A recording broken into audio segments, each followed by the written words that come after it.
Insert video.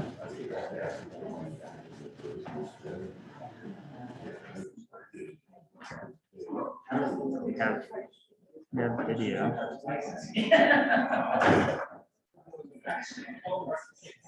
I'm gonna go around to the other one, make sure it gets nice. Well, that's why I'm trying to connect them.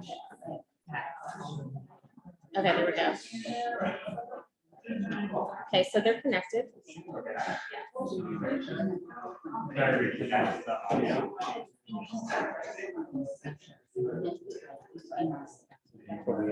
Will it like automatically pair with? It should, so yeah, you don't have to do anything there, because what happens is that one is paired with this one, and then this one is connected to that.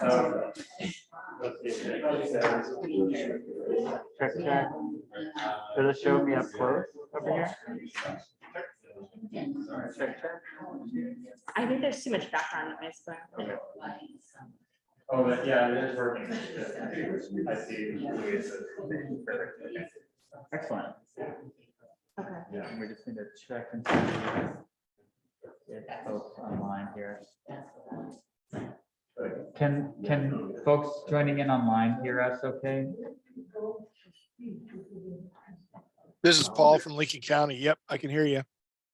So much, Paul, appreciate it. I can hear you.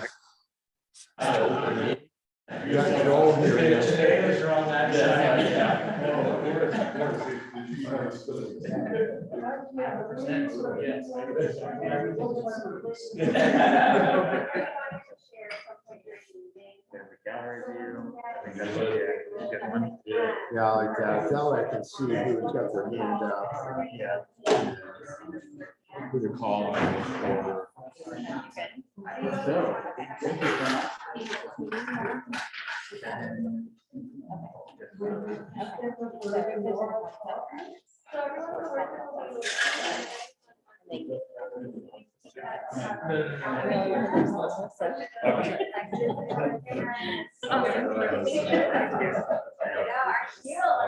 All right, everyone online, thanks for your patience. We're just gonna get settled in here. Background noise in the meantime. We'll get started soon.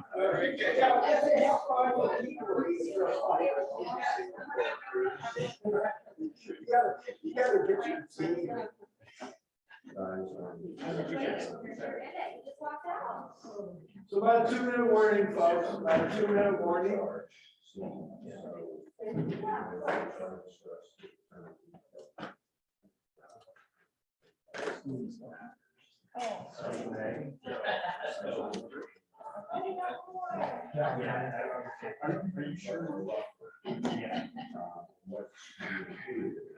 I was asking, yeah, I think we covered as far as content for the major topics, and sort of what are the questions that The chairs are more comfortable than the position. So, yeah, so Ginger, she'll be here in about 20 minutes. Yeah, yeah. I think what I was saying is Not yet, but you can get spokes model. and Yeah, Ginger, your email says. yeah. You know, I really don't know. I think that might be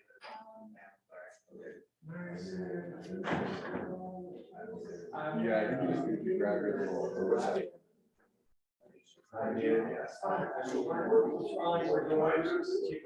Well, no, like, you mean task wise, or why do I choose to do that? Well, so my day job, I work for the city. So I work for, right now I work for a representative of the Fort Worth. I previously worked for the so I do a lot of sort of, especially as we get closer to policy, draft, outreach, and that kind of stuff, as well as some communication stuff. Currently I work for but yeah, it's good stuff. I love doing this kind of stuff. Some type of weird energy. I feel like some people, you know, I think get drained by these type of things, but yeah, I like it. What about you? Well, good for you. What about you?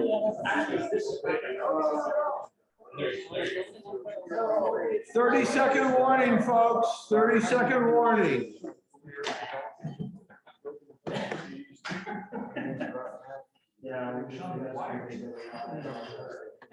Oh, boy, So okay. the first thing that you're. So were you like at the Oh, okay.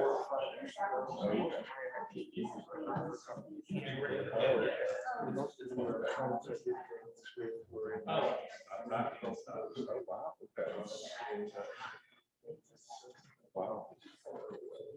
So what's the thing here? There you go. That'll do it. Well, good. We're glad to have you here.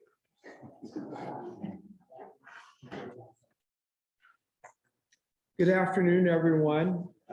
It is October 27th, 2022 at 3:02 p.m. And this is the October 27th Benton County Talks Trash Work Group meeting. My name is Sam Imperati and I am your facilitator. Thank you all for coming, both members and audience. And thank you for those who are appearing via Zoom. And the usual protocol is if you are a work group member on Zoom, if you could show us your smiling face.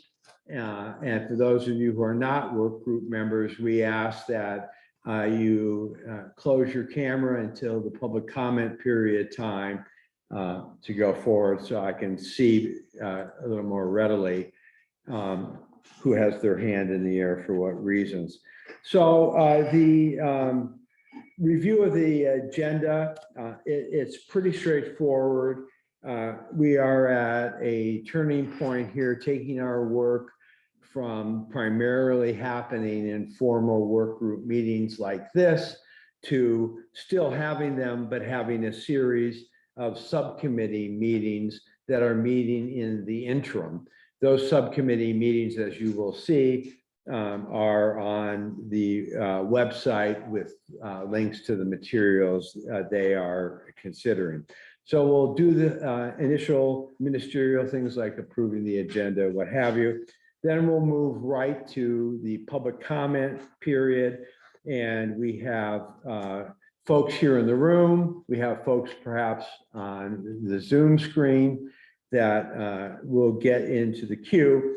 And then time permitting, based on a request from the work group at the last meeting to separate out the member comments between meetings versus those that come from the public. And you will see two packets. One is called public comments, and those are people from the community that are directing comments to the work group. And they were getting lost in the shuffle of the work group member comments. And it was creating, I think last time we had about 1,000-page file or something of those. So the better part of valor was to separate out those comments so people can see the public comments more readily and not have to sort through them to find them. So we have two separate packets there.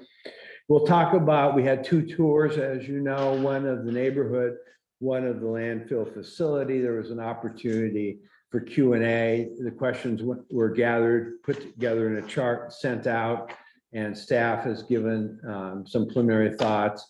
The neighborhood tour leaders gave some preliminary answers. Republic did the same, and as well as DEQ. So we'll go over that and talk about what we're going to next.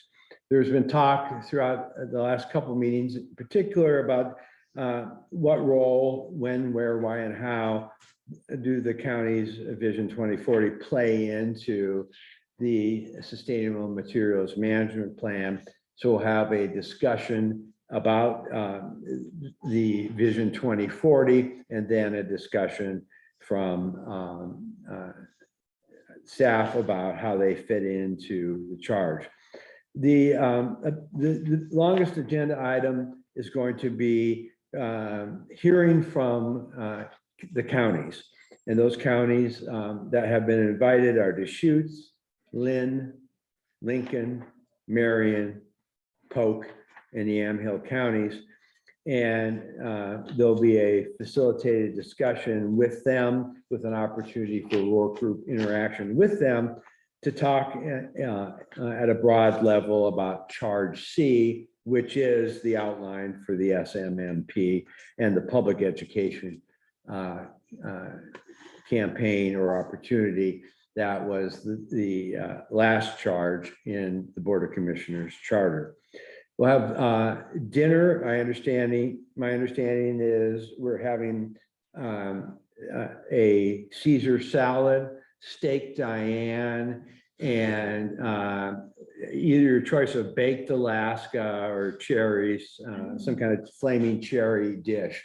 So there'll be, depending on behavior, you get your choice, because the baked Alaska is going to go quickly.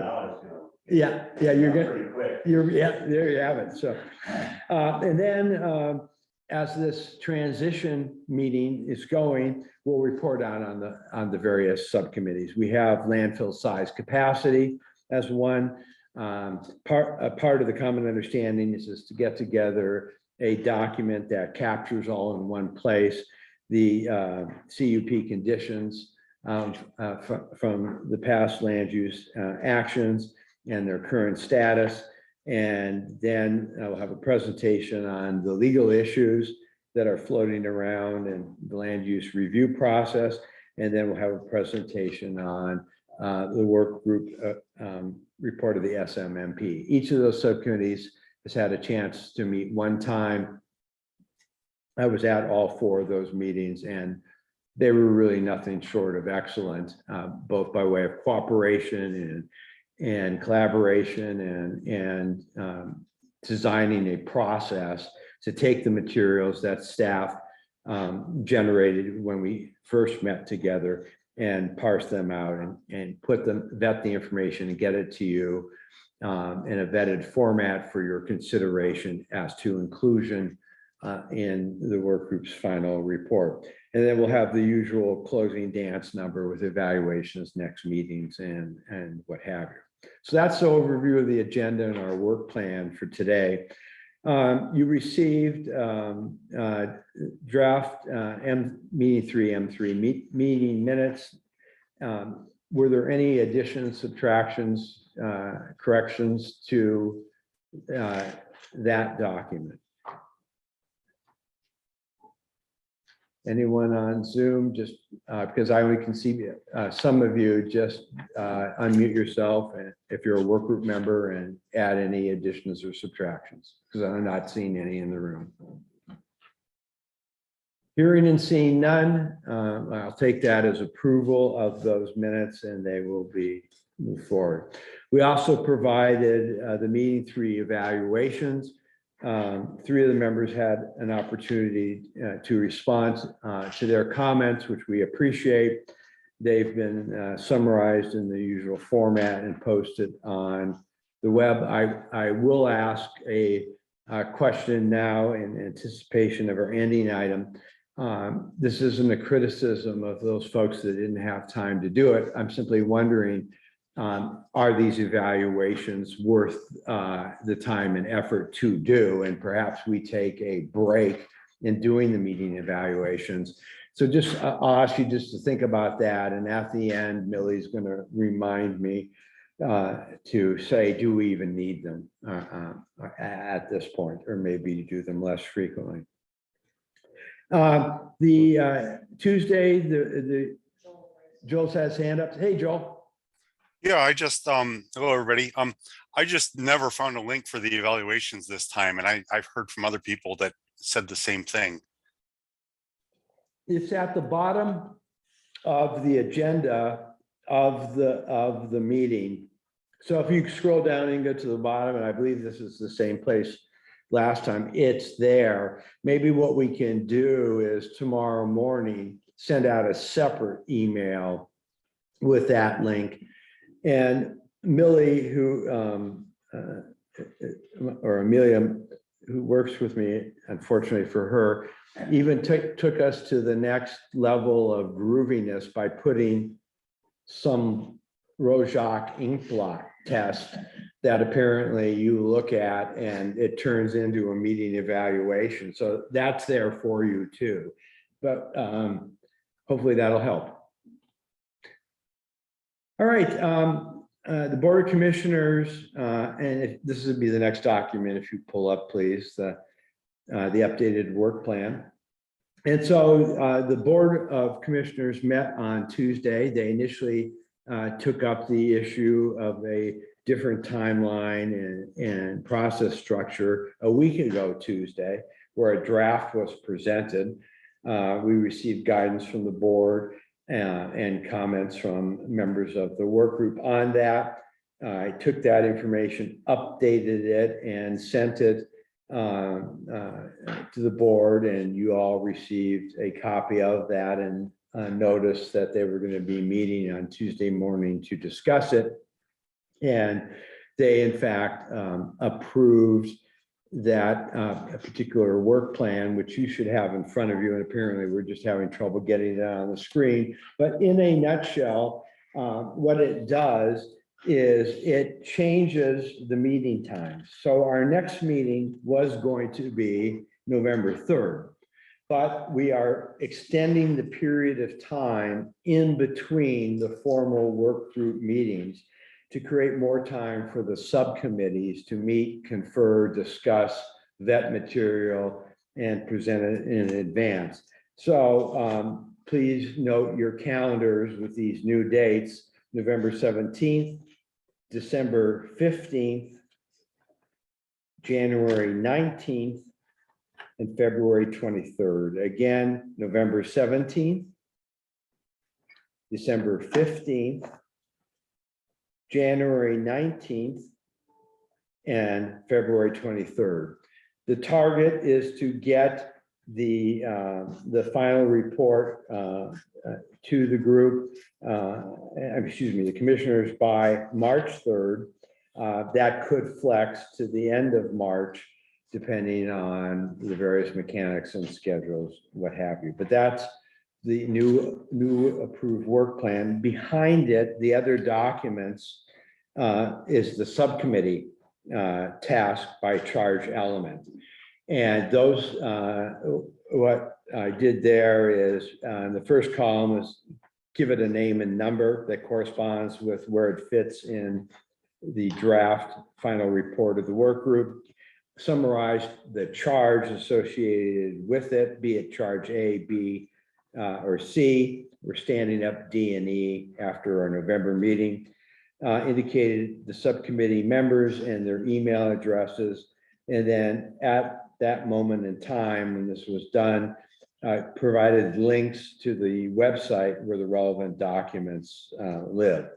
Since that time, staff has had a chance to create a website page for each of those 4 subcommittees. So the most relevant information on what a subcommittee is considering and planning to do and has done will be found on those links, which will be part of the packet going out. Dan, you might just tell them briefly where you can find them on the screen. Yeah, when you go to the main work group webpage, you're going to scroll down and find those 4 links to those 4 subcommittees in there. So yeah, just scroll down past where you connect for each of those regular work group meetings and find the subcommittee. So that's the new work plan. Any questions, comments, suggestions for improvement?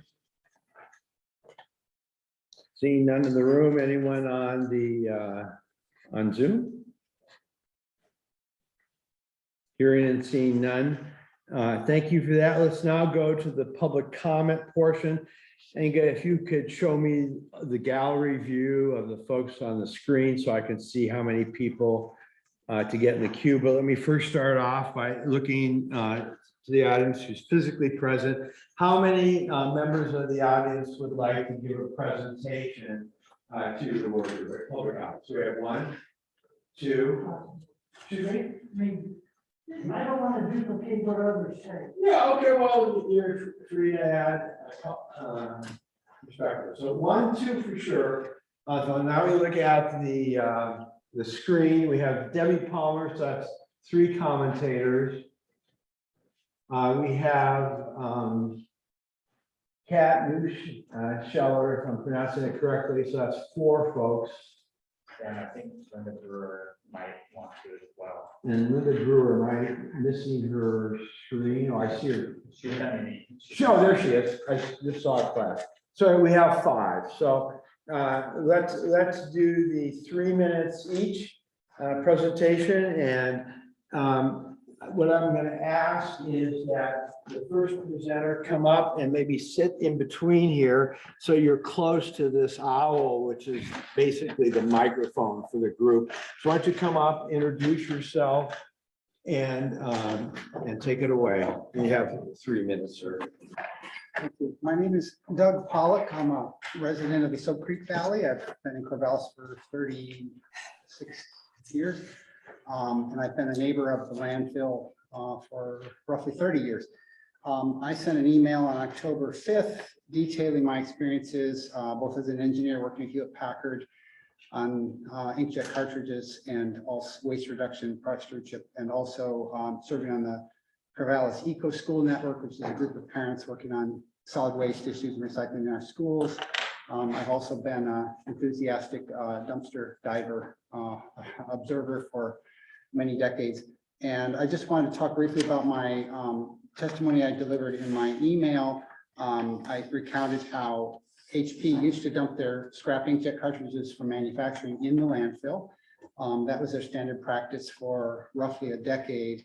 And I developed a recycling system at Hewlett Packard that ground those cartridges up, separated the ink for a separate disposal process, but essentially stopped sending cartridges to the landfill. What I didn't mention in my email was that in the first year of operation of our system that I developed there at HP, we processed 200 tons of cartridges with ink. So that's an idea of the volume of material with ink. Roughly half of that was ink going into the landfill prior to that in the early 90s. And so part of my reason for mentioning this is to say, you know, there's this toxic legacy of material that was going in the landfill that was accepted by the regulating agencies at the time with this kind of questionable argument that the cartridges were containers. And the video I took at the time showed that absolutely wasn't the case. When a dozer ran over it and ink sprayed everywhere, it was really obvious that the ink was just not being contained by the cartridges. That prompted a change. From one day to the next, the landfill said no more inkjet cartridges. My experience with the Corvallis School District over 15 years roughly has been a very frustrating, long experience. You know, I've identified time and time again, 5 gallons of containers of paint, you know, fluorescent light tubes, other things that were in the dumpsters that shouldn't have been there. And there has been essentially no will on the part of the superintendent or the school board to have any substantive efforts to address the issues I've raised. It's their final response essentially was to put locks on all the dumpsters so that I and other people couldn't see what was going in there. These efforts came up again this last year as I found more fluorescent tubes in a dumpster at Crescent Valley High School, 3 different incidents, and I documented them. I reported them to DEQ, which was in itself quite a long, tedious process trying to find out how to fill it out, trying to get a response. I had to follow up to a number of times, talk to manager to try to get a response. And the response I got was frankly quite dismissive. It was, you know, we followed up and they promised us it won't happen again and blah, blah, blah, the usual stuff. And so part of my, and I'm not even mentioning the hundreds, thousands of items of perfectly useful things, chalkboards, desks, file cabinets, scientific instruments that I found in the dumpsters through the years that I've documented. So just focusing on those items that are regulatory violations, I think in my mind, there's a clear trail of evidence that there have been repeated violations for decades of material going into the landfill. And there's just been a complete lack of willingness from my observations to deal with it. I've had calls to Republic and Allied Waste in the past trying to get things to be done. And, you know, even just to put labels on dumpsters to remind people what should or shouldn't go in there, no, they would absolutely would not do it. I've tried to get extra dumpsters put at the schools for metals and other things, pallets separated out. And there's just a complete failure of will. I've hit this wall at every step of the way. The sustainability coordinator for the Corral School District recently quit because he ran into frustrations. You know, when Lincoln School was torn down, he had a complete container load of chairs he wanted to get reused.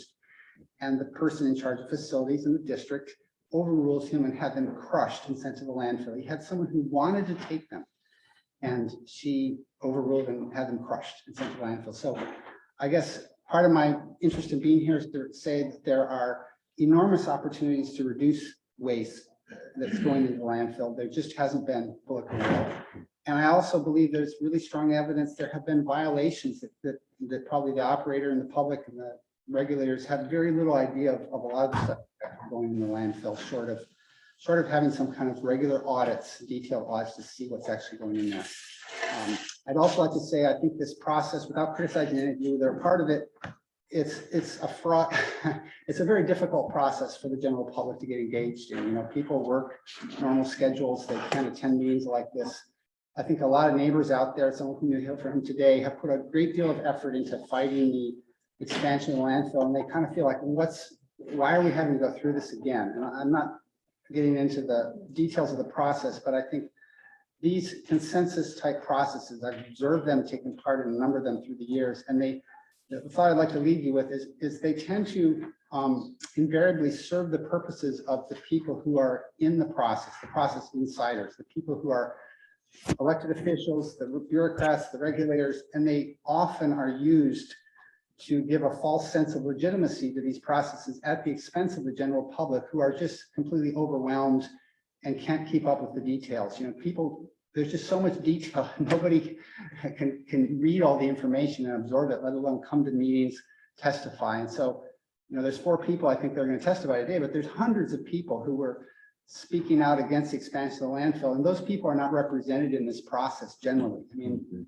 some of you may be representing their views, but to me, that's a major shortcoming of this process. And again, without detracting from your efforts and your sincerity, I hope you'll recognize that these processes, by their very nature, have a certain, you know, they work to a certain advantage of the people who want consensus, which isn't always the nature of these processes. There may not be consensus. Thank you so much. Thank you. The next up on my list is Mr. James, is it Roddle or Rodell?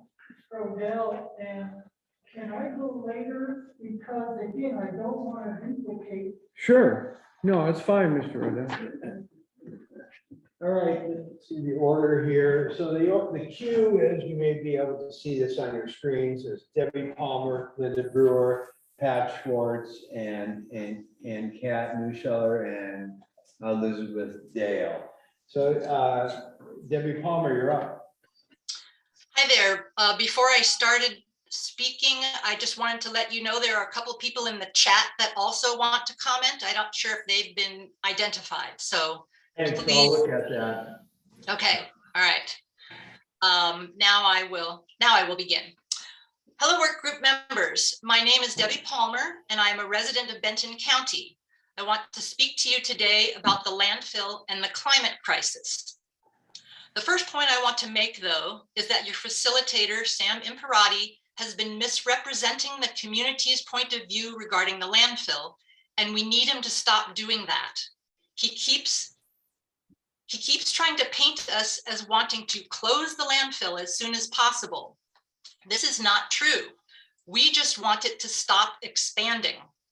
We want the operators to go ahead and use the permitted space they already have, and then when that's full, close it and revegetate it as described on their own website's FAQ page.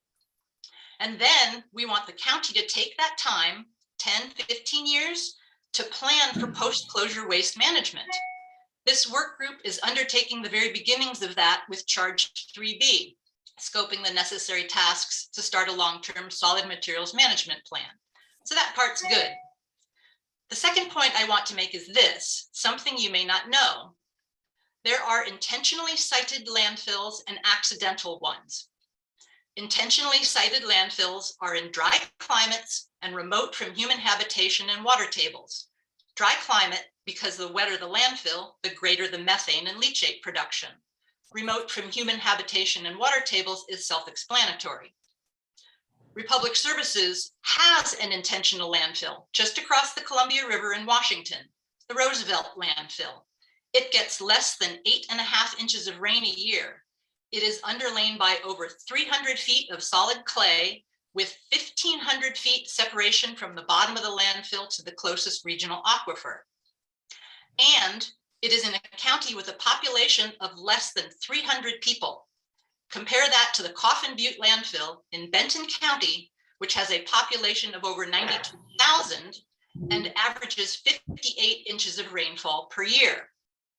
But back to my point, Coffin Butte landfill is an accidentally sited landfill, an accident of World War II in Camp Adair. It was never intended to be long-term, never designed to get this huge.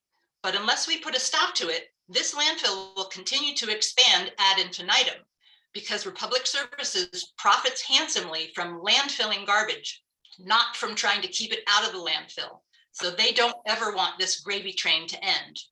Anyway, bottom line is, I believe we all want the same thing. We all want to do something to combat the climate crisis.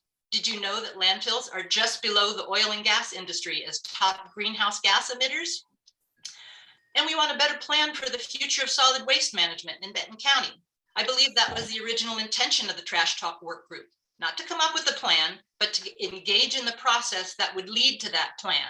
And I also believe that that is the primary reason most of you applied to be in this work group in the first place. I hope you will keep these facts in mind as you make your way through this work group process. Thank you for your time. Thank you, Debbie. Linda Brewer, you're up next. Yes, thank you. I'm trying to turn my camera on. Yes, there I am. Hello, good afternoon. My name is Linda Brewer. I'm a 35-year resident of Benton County and a professional soil scientist. I want to have my comments entered into the meeting record, and my comments are based only on evidence and personal experience. So I am I have been in the past more than 10 years a member of the Solid Waste Advisory Council. During that time, I have reviewed water quality test reports from infiltrate collected from under Coffin Butte landfill and analyzed by Tuppen Consultants, LLC. I found the data in the reports to be thorough, well organized, and credible. In my opinion, Republic Services is doing a commendable job of managing a landfill in a very difficult climate regime. I'd like to point out to all present that Republic Services is a for-profit company, and so they can justifiably expect to profit from their activities in Benton County. Finally, during my time on the Solid Waste Advisory Council, I was aware that the trash rates for the residents of Benton County have been held artificially low, and always work to introduce that, to rectify that. People have no reason to hold the trash back when they're getting too great a deal. Thank you very much for your time and attention. Thank you. Next up is Pat Schwartz. Okay, can you hear me? Sure. Okay, yeah, I just wanted to thank all the members of the work group and support their efforts to develop a comprehensive waste plan for our community. But I want to echo kind of what, you know, the woman before me said too. We can't do it without our business community, and Republic is one of the most important members of our business community when we talk about this landfill. I'm happy to see that Republic is at the table and willing to work with us as we figure out our solid waste needs for the future. Thank you. Thank you. Next up is Kat Newsheller, if I'm pronouncing that correctly. Yeah, hold on. There we go. Okay, can I start? Yes, please. Okay. Hi, my name is Kat Newsheller. I've lived in the Soap Creek Valley for 30 years. Thank you for the opportunity to testify. I've testified on this subject before and written many letters. As far as I can see, the situation and the facts are pretty much the same. The only difference is that Republic Services is now trying to take a different tact on to get the same thing, which is pretty much the right to take in as much waste as they can for as long as they can to maximize profit at the expense of the health of the environment of Benton County and the outlying counties. I know they're a for-profit corporation. They are worth $42.5 billion. So yeah, they need to make money, but not at the expense of our health. The Planning Commission said no once, and I don't see any reason why that decision should change because nothing else has. They took the Republic took the closure of Soap Creek Road off the table in their appeal, but it wasn't theirs to close in the first place, so that baffles me. And if the county gives them the power to expand, they're going to lose that last bit of control that we have over them, and they know it. That's what they want, so they want. All you have to do is reread all the previous testimony and the emails that were sent to you, and you'll see the facts, which the neighbors had to gather up amazingly with, no time or money to do it like Republic has.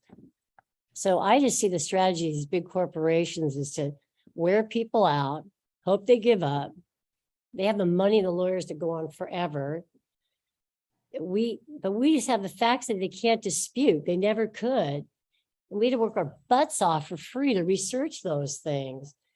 And they have lied. I'll say it. They have lied before about their noise levels or capacity issues, et cetera, and they'll continue to do this until they get what they want. The more garbage they get in, the more money they make. So there's no incentive for them not to take in more garbage. I mean, the headline on their website is devoted to the community. I just find that amusing since they're not really listening to us. So, I mean, I can already see so dramatically increased traffic on 99 from all sorts of reasons, but if they start shipping in garbage from all over, they're already doing that. We're going to have more traffic and more accidents. We already had one neighbor killed on that by our trailer turning into the landfill. When I drive 99, I always get junk on my windshield wipers from the trucks going down with uncovered loads, and the road is filthy all the time, no matter how much they clean it. And I remember they used to charge, I think they charged or required you to have covered loads. And now they don't do that anymore. So that also baffles me. I can smell the dump when I go past it. I can hear their trucks backing up. So if they're so devoted to us, why don't they listen to us? And why do they continue to fight us all the time? I just don't understand why the county hasn't sought better ways to deal with garbage like a lot of other counties in Oregon have already. And I know the county needs the money, but it's such a minuscule amount considering what they're doing. And once they leave, we have to deal with all the mess that they leave. They don't. Okay, they won't be part of our community anymore. So we just have to start looking at the future instead of the short-term gain. So anyway. Thank you. That's all I have to say. Thanks a lot. Thank you. And Dale, if you could mute your microphone, that'd be great because we're getting feedback. Thanks so very much. And then if you could open up the chat so I know who to call on. Dale's next and then Pat. Who's the first one? Dale? Yes, hi. Hi, please, you're up. Thank you so much for letting me make my comment. And I just wanted to say that recently I am a Soap Creek resident for 25 years. Recently, I was at the landfill with trash, and and was using the recycling for metal, and noticed that perhaps we were the only ones. Other people were dumping their metal in the trash and also their furniture. And I'm wondering, with all the money that Coffin Butte is making, could they not have a monitor or two to help direct people with their recycling? And it would help the community very much if that furniture were offered to the furniture share and help people who are in need in the county. I know that many trucks from other counties come to the Coffin Butte landfill, and perhaps there could be some monitoring or sorting that they would do before they dumped their trash. Perhaps they could put their metals in a certain area and their toxic stuff, and that all could be sorted before it came to the Coffin Butte landfill. That would be a big help to the community. And I know that Coffin Butte is interested in the community, and I don't think having a couple of monitors monitoring where the trash goes and how it can be redirected would be too much of a cost if they're making that much money. Thank you. Thank you. And Pat? Yeah, so my name is Pat Hare. I'm the city manager of Adair Village. I've been there 13 years. And I was also spent 3 years on the Benton County 2040. And I have many relationships with public service. And I think, Dale, I just want to say to her comments, I appreciated your comments because I felt like you were looking at creating relationships to better the process rather than downplaying the importance of Republic Service.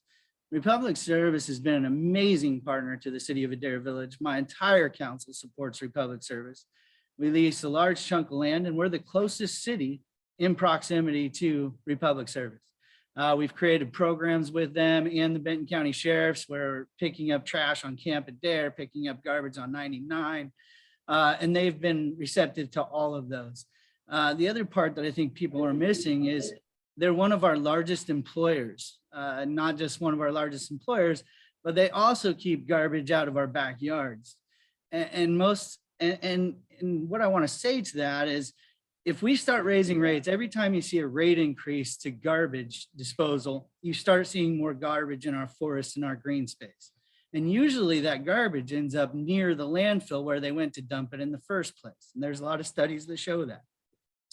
So I think we need to be very careful here.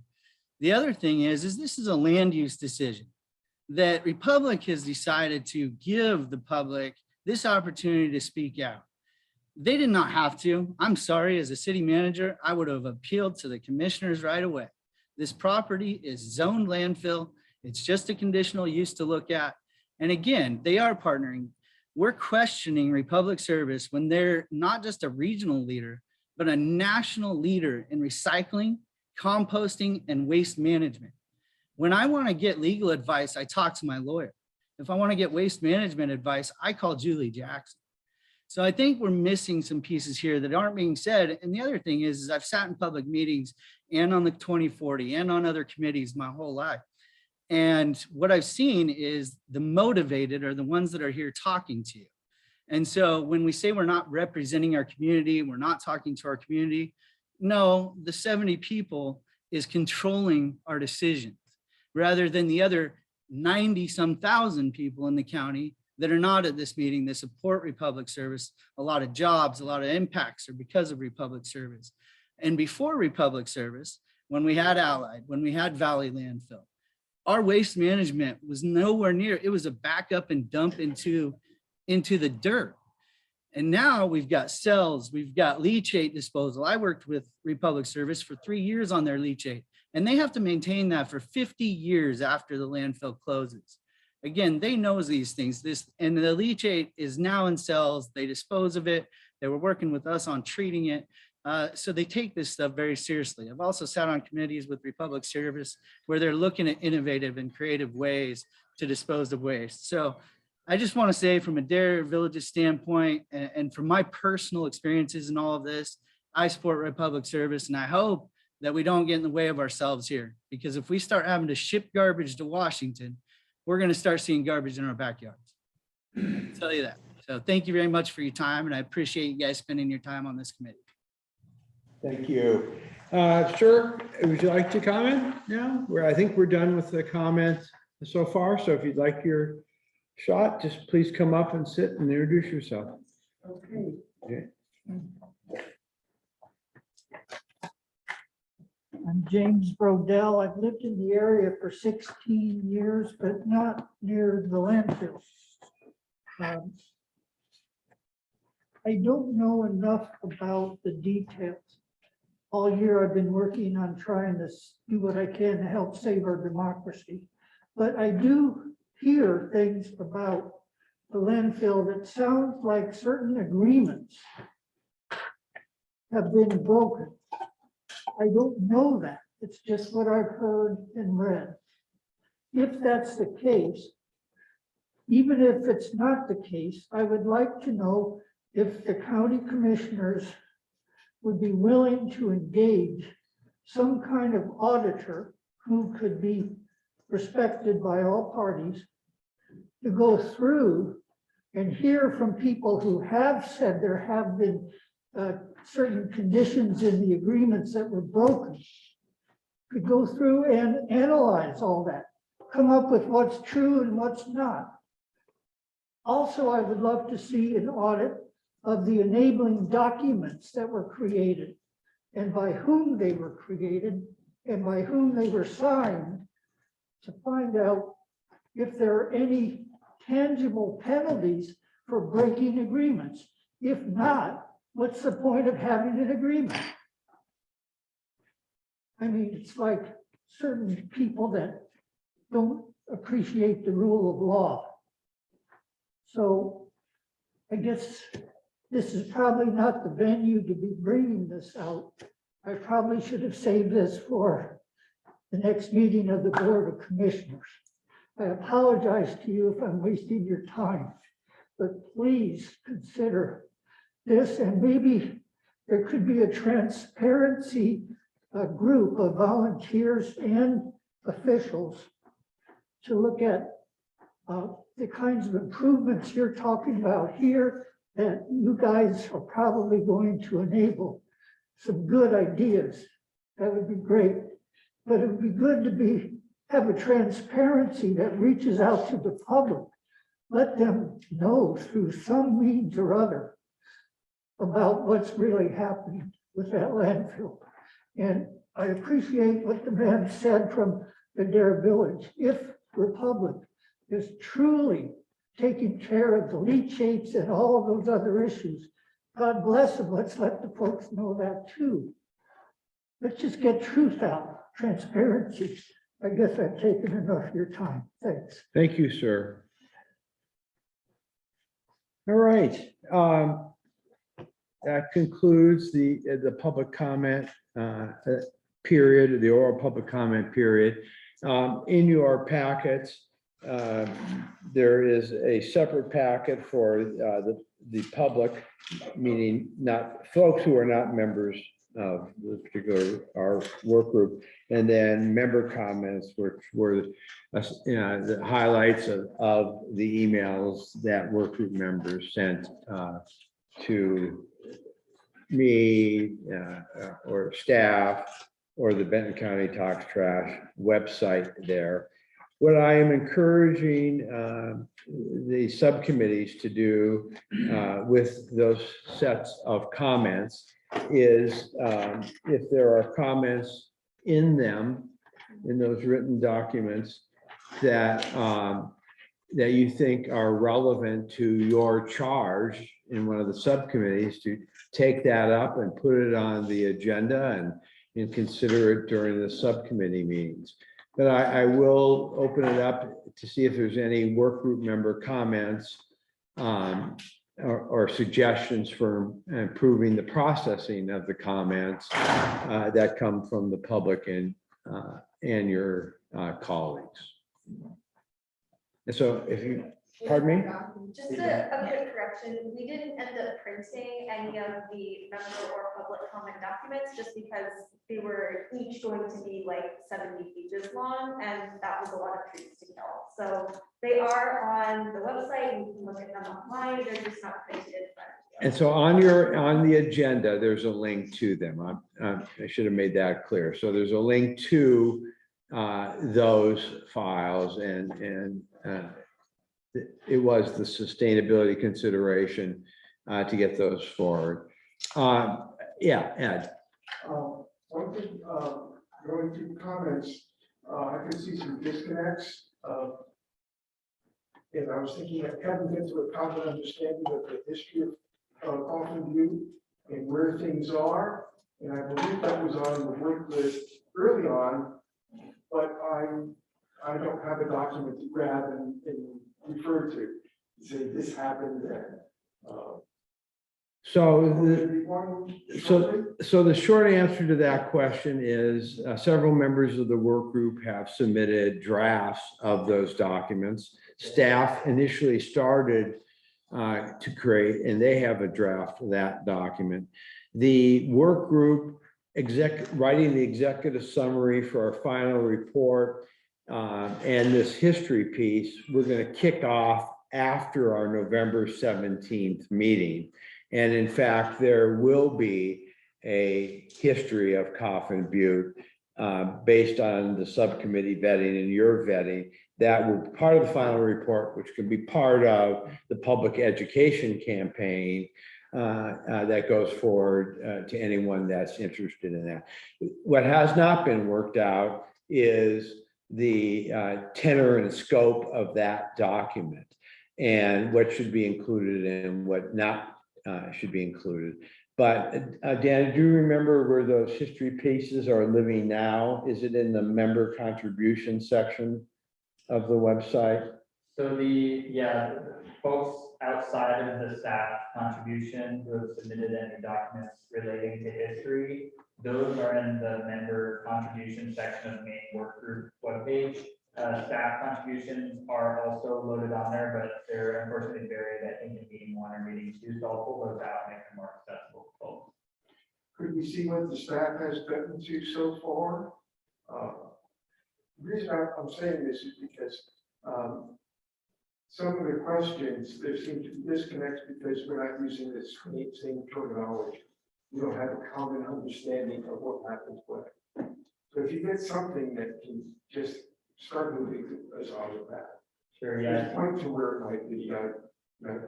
It can wait until the end of November, but give us something that kind of get a framework from right now. So what we can do is we will send out, Daniel or I or Amelia here will send to you all of the history documents by the links to them. So you can find them readily. So you can get this email and you can see and go to with various parts of the website where they list and then review them.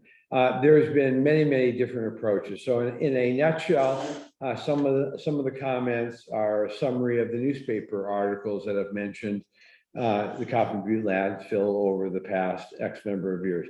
Some of them have been a chronological history by volumes and size. And so there's this overlap to the capacity subcommittee, and that there's that treatment of the history. The current status of the CUP conditions also appears in chronological order, and there is that. Some of the information that we received involves evaluation of the statements asserted in those history pieces. And I'm not sure they're going to rise to the level of a common understanding because there's not going to be agreement between the diversity of the viewpoints here as to whether X is a fact or an opinion. So where I will be facilitating towards are very fact-based sans opinions, chronological history that focuses on a specific theme or two that does not include all the technical data, like here's how many cubic yards that came in. There'll be a separate table for that sort of thing.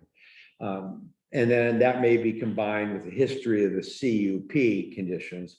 As you know, because you're on that subcommittee, that then at some point could be merged into some omnibus piece. But right now they're separate. I'm looking for a lot less detail. Yes. Something that says, the burn pit was over here. The part of the landfill that was in operation from 1977 to mid-90s was over here. That's called the old landfill. That distinguishes it from the burn pit, which is a 40s activity, and then a cleanup in the 2000s, like 2020. And to give you a specific, there's a question that was asked, and the folks responded appropriately, but they answered it it was asked about the old landfill, which is like 44 acres and is on the south side of Lane, Coffin Butte Road. And it seems to be answered for an old burn pit, which was associated with Camp Abbott, which is on the other side of the quarry. So we're just talking past each other. Right. I'm just looking for something really simple that helps people not talk past each other. Noble goal on the work plan. And it sounds like, the county has an opening for an historian position. And I will sign a letter of recommendation, and I think everyone around this table would co-sign it. I'm not 100 yet. Yeah. Okay, next up is Marge. I think that it would be really helpful when we talk about things like old landfill or burn pit, that we establish what cell are we talking about? Because that all the landfill areas are demarcated on a map as various cells. And it would be really helpful if we could draw a direct correlation to what are we talking about with this is this place right on the map. And I think it also benefits from a glossary of key terms of what these things mean, because Ed, as usual, is absolutely correct. The nomenclature various people use for the same thing is different, and then that adds to the confusion. So for if you come on as a 0.75 FTE, you can get paid to do the glossary as well. Yeah. But wait, there's more. You also get no. All right. So let's move on to the tour questions. We got the answers that I said. That is also a huge document. There was no expectation that anyone had an opportunity to review that. It is a 45-page document. So just for history and background, during and after the two tours, there was an opportunity for the people on the tour to send in questions. Everyone sent in their questions. They got rolled up into one big document and put into the table that looks generally like the thing in front of you. Did they have this or not this?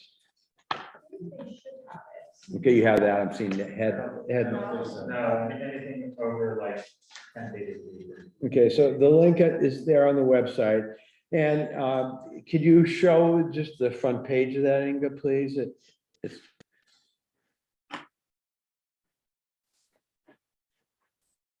anyway, while she's pulling that up. So basically, excuse me? Oh, Joel, thank you for your heads up. Yeah, I wanted to ask, this document, if you could please split this into two different tables, one for the landfill tour and one for the neighborhood tour. And the reason for that is that the questions that came from the landfill tour Republic had a chance to answer those.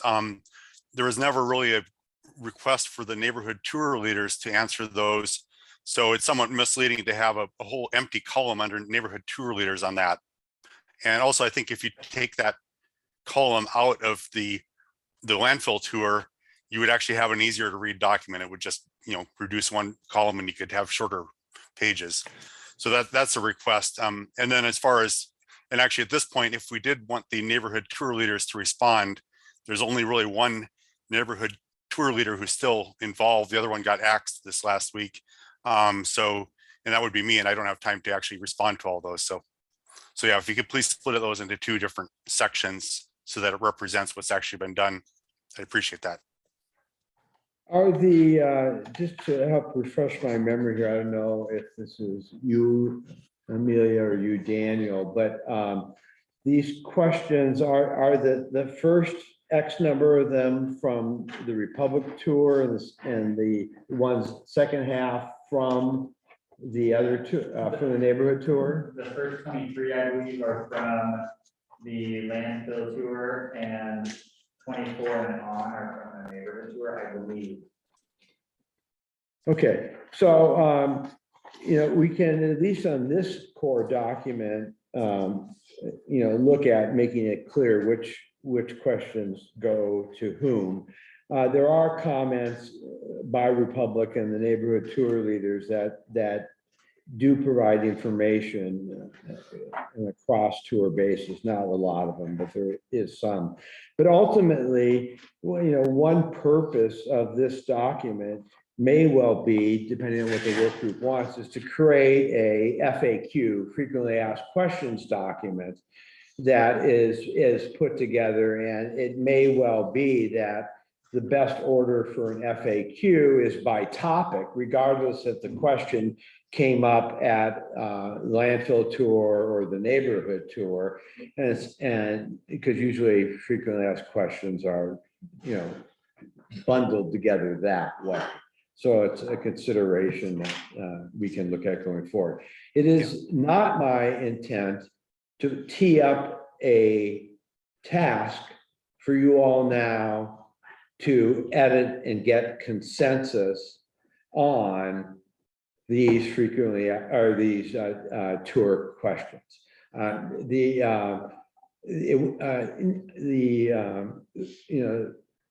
county agreed to have 2 tours. There was an opportunity to ask questions. They were answered by both DEQ, the neighborhood tour leaders, and Republic. They are there for your information. Again, like the public comments, to the extent the subcommittee members see something in those questions and answers that they believe can and or should be brought forward to their substantive work in the charge, full speed ahead, go for it. But the going on and trying to refine this beyond that is just not within our time frame and scope and work plan. Sam, I think you missed my point, and there's still some misleading information here. There was not a cross tour chance to respond in both directions. That only happened on the neighborhood tour, where there were some questions addressed to the Republic services, and they have appropriately answered those. The case was not the same in the other direction. So that's why I'm just asking you quite simply to just split these into 2 separate tables so that it doesn't imply that the neighborhood tour leaders somehow missed a chance to comment. Thank you. Okay, we will see what we can do for that. Here is my understanding of what happened. All the questions went out to everyone at the same time. And the neighborhood tour leaders responded first. And so it is true that DEQ and Republic had the benefit of seeing what the neighborhood tour folks said when they put together their answers. I think we will do our best to make a note, and maybe it's by removing a column in one place or the other, that indicates that the neighborhood tour leaders did not have a time to respond, or weren't given the opportunity to, is more fair, to respond to Oregon DEQ and Republic. I'll ask Daniel, when these were sent out, did the neighborhood tour leaders have time to respond to the staff answers to these questions? Were they part of the packet that initially went out? I'm not sure. We loaded, yeah, I'm not sure. Okay. Well, we'll find out and we'll put the appropriate notations so there isn't creating the appearance that folks didn't have time. Excuse me, so the appearance they didn't have time or didn't want to rebut it. But it's everyone's answers are their own answers, and you can take what you want with that. Marge. Oh, I just want to say, Sam, that it just seems to me that it'd be real easy to do what Joe passed. Yeah, I think we can do it. I just don't know mechanically if we're gonna do, so, and we can take it out here. There are some places where the neighborhood tour leaders did respond, but I don't know where they began. Starting questions were 24, I believe, or yeah, 24 actually. Neighborhood tour from the neighborhood tour that. So it's just Okay. making two spreadsheets. Yeah, I can clarify. I have it on my computer, and we responded, Nancy Whitcomb and I responded to, in a completely separate document. We only send in replies to the neighborhood tour questions. Okay, and we'll make that clear. All right, anything else on the tour questions and answers? All right, so we're a little behind, but that's fine. We can make time up. The in the last couple of meetings, we talked about the SMMP values and goals discussion and the Vision 2040. And we're lucky enough to have a work group member who is very involved in that process. And he has put together a PowerPoint presentation to give us all a common understanding of the background of how that looks. And I don't know if you want to do it from there, come up here, whatever is the best. Inga will put it on the screen.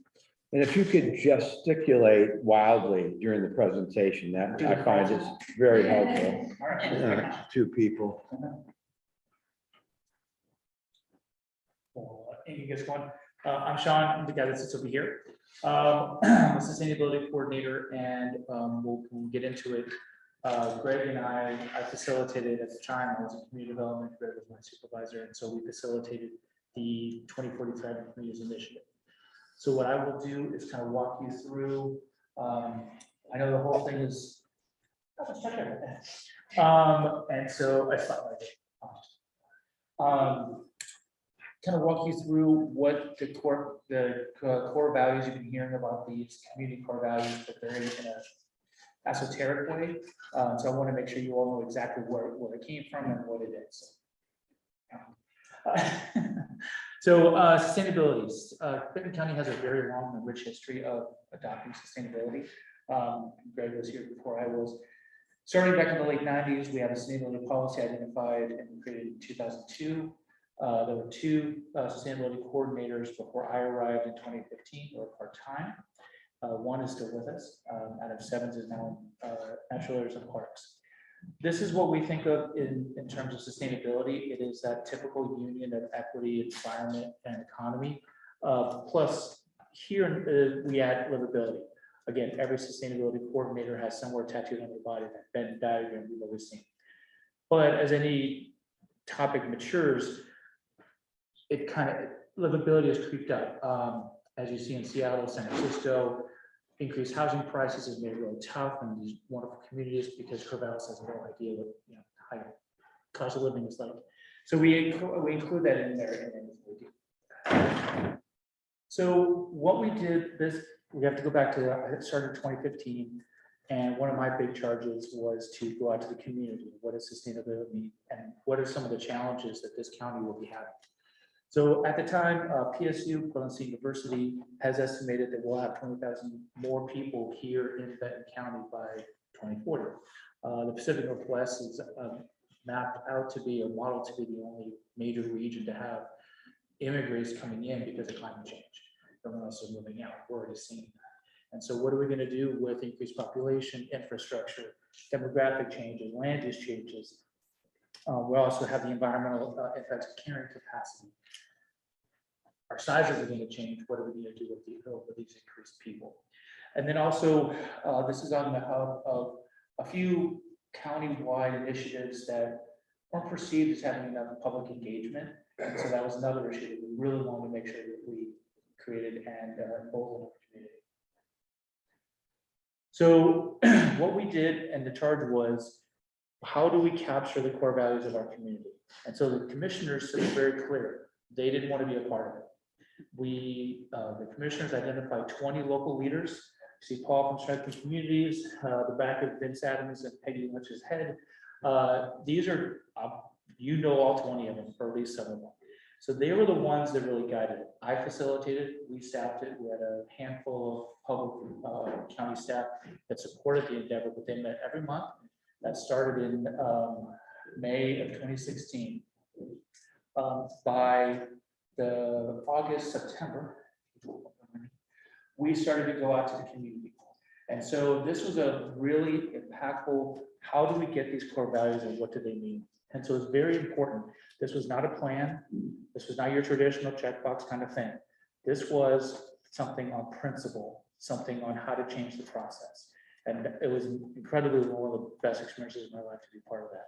So it was to build those trust and relationships, especially reach out to the voices that we don't often hear, the just usual suspects that you always get in any school, and hey, come on out, here's your bagel, here's your sticky note, and let's go have fun. We went out to them. And the big one was focus on long-term solutions to complex problems. And we're going to end with that. So that was the intent. That's not how every community does it. You'll see a lot of more like, hey, what's your future plan? And you hear this 2040 plan. Sorry, spoiler alert, there's no plan. It's a process. So what did we do? We went out to our communities and asked 3 very simple questions. What do you like and value about living in Benton County? What do you want Benton County to be like between now and 2040? And how do we get there? That second question is pretty important because so often is, hey, what do you want 2040 to look like? Because, you know, between now and December 31st of 2039, nothing's going to happen. Like, we're still dealing with things like why you're all here. And so it's an important thing to how do we keep getting on a path to get us there. So those are the questions. Now, how do we ask the questions? We had 5 major outreach efforts. This was multifaceted, 2-phase, 2 stages. First, public events. This was at the fairgrounds. This handsome devil, who is our city manager in the Dare Village, you've already heard from today, who was on the 2040 council. Public events, county fairs, company salute over at Osborne, all kinds of different ones, online surveys, listening sessions were key. We went out to 60 community organizations, sat down with them in their house, in their meetings, and asked them those questions. That was a dialogue. The Magic Corvallis, they had their own outreach effort, and then community plans, maybe Greg can be a little more succinct on this, but basically Alpine, Belmont, and all the unincorporated communities in Benton County have a very similar plan, so we incorporated that. Bottom line is we had 10,000 comments from 4,500 people. Again, this was a 2-stage effort. First stage, we created our core values. They identified the core values. Then we went out into the public again to really make sure we got it right. And it actually, we got one wrong, and they changed the especially diverse economy that fits. And so we went out again, and that was what adopted. So in 2018, we had these core values. To be clear, we have 5 core values predicated on the foundation of health and equity. So my favorite 2-word question is so far. So what do we do with that? So Joe Kirby, our county administrator, we led, we'll get into the second. What was the question of how do we operationalize these core values? Those values are on, we distributed them. Thank you, March. These are kind of amorphous. These are more principles, ideologies. It's very difficult for any government organization who is much more focused on implementation. How do you do that? Okay. So what we did was Joe convened an internal group to identify how do we operationalize our goals, our initiatives, our activities, and most importantly, our budgets. And that is, we'll kind of loop in. So the first one was to translate those core values to what we call focus areas. These are the 10 focus areas that we came up with that we found opportunities for each of our departments to actively and proactively address. Kind of a gateway drug between the core values and how we can do it, how we can positively affect what we're doing. Okay. Now we can get into the meeting. I just want to set the stage. So now we're going to get into how do we really go day to day. So this is our famous, some infamous pyramid. In my 3 decades of work, it's always impressive to me. Should it be a pyramid? Should it be up and down? Should the air go this way? Greg's laughing because we have parallelograms, whatever you want to talk about. It all comes down to the geometric shape. So this is our lovely Benton County pyramid. Basically, the thought is these are core values. They are our endposts. Focus areas and vision statements, as each focus area does have a vision statement, kind of organizes us on how we as an organization internally can get to there and how we can proactively address those. Then we get into our goals, which are those every 1 to 2 years, again, kind of marching down the field. But this also goes all the way down to our goals. This is cubicle to commissioner. It's not just the commissioners, each and every one of us has a proactive way to do it.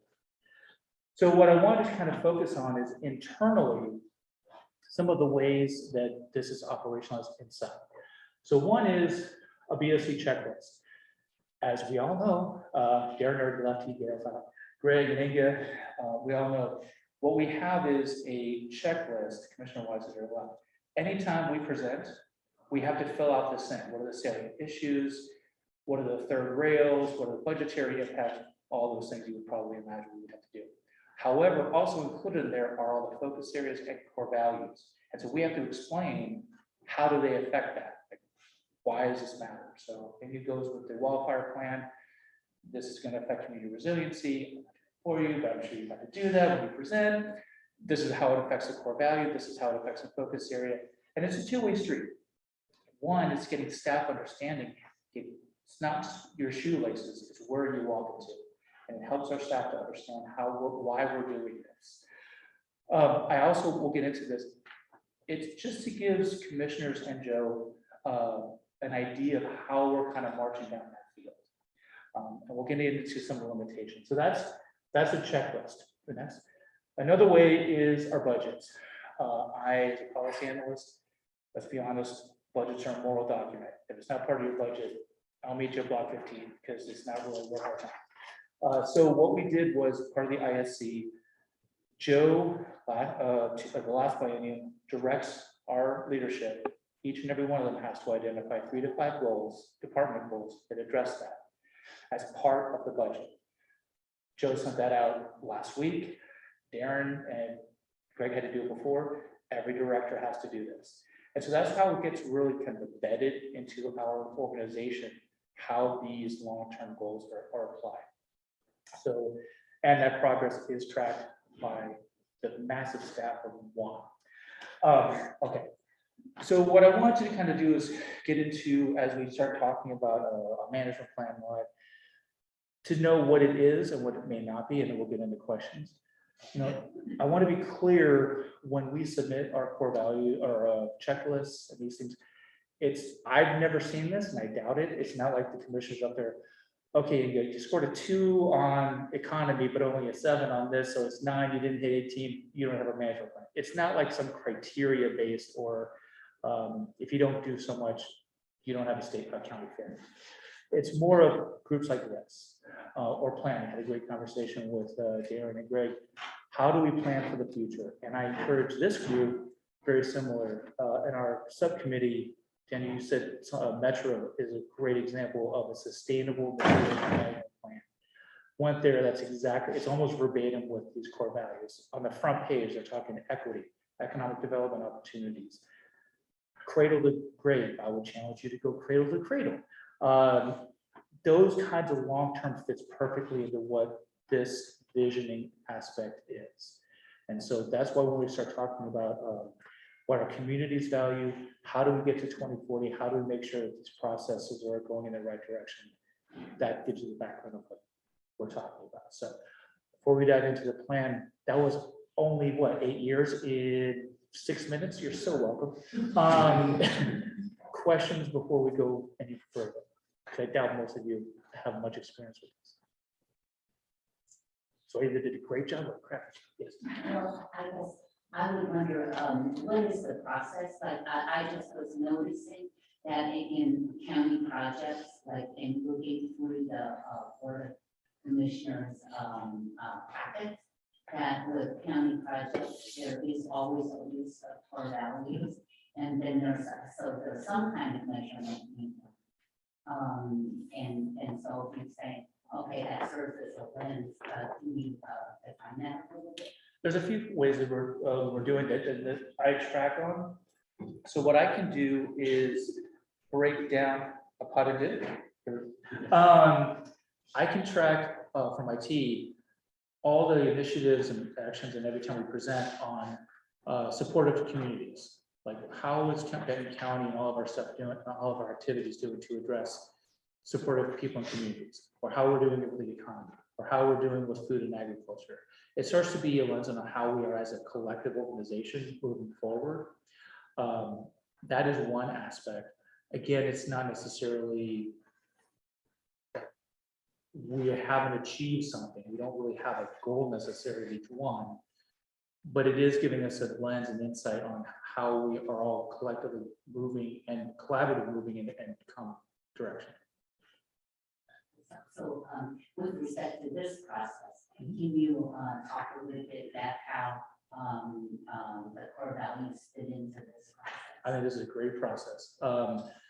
To be looking at where do we want to be in 2040, to like how the materials from the very beginning to the very end, looking at it as a holistic, and we talk about, and correct me, Daniel, you want to talk about climate, by the time it gets to at the end of the life cycle, it's already 1% or something like that. How do we start from the beginning, and how do we recognize and celebrate these opportunities across the entire spectrum? Economic development opportunities, equity issues, health issues, as a management plan, as a materials plan, as a whole, and to start, again, respecting each and every one of those, and not just look at the very end or a specific point in that spectrum. So that's why Joe asked me to be here. That's how I think it matches very well with the principles of 2040 and what we're working. All right, thank you very much. Daniel, anything to add or comment on? Or? No, not at all. Thank you, Sean. If you could just put up that one document, I'll just set a little bit more context in response. I forgot, I was supposed to say. One thing I did not say, I apologize for speaking last second. It's been a very intense week. I finished this 20 minutes before you all met. Someone helped with language and was slacking off.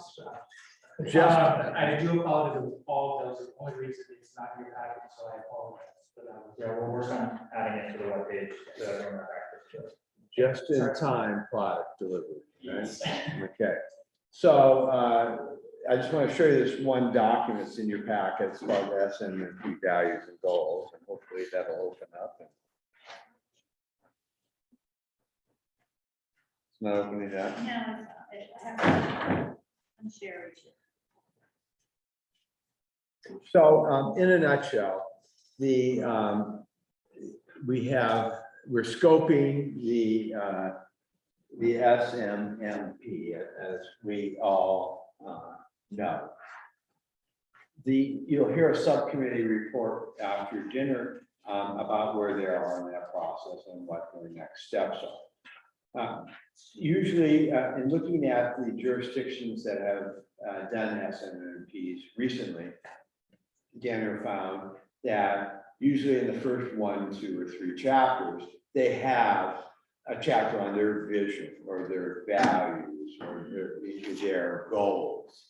The work that Sean just presented, it has always been and will continue to be for the subcommittee to make a recommendation to you to put in the final report, to what extent, if any, and how will those core values be considered in the scoping of the SMMP? So I would suspect that the subcommittee is going to make a recommendation to you that looks something like before you start the SMMP or as part of that initial process, we recommend that the consultant who will be doing this work with the community to develop their vision and values and goals. And we recommend that you start with the 2040 document as part of that process. But the next step down of saying, as a result of value, 37, that therefore that means we should do this or that is not how the document's used, as he said. It's a framework for discussion. So if you can just go back to I got something in my throat. So what I'm suggesting here, and the subcommittee will do it, is the SMRP subcommittee will consider all that information, which is what he just said. And if acceptable to the full work group, the recommendation could be something like the following information be used to establish vision, values, and goals for subsequent formal SMMP process. And our scope does not include prioritizing or editing this below information. And it's beyond just 2040. So now if you can scroll down, we actually have state goals. And I asked you, Dan, if you could talk to the, you went a little bit, yeah, sorry.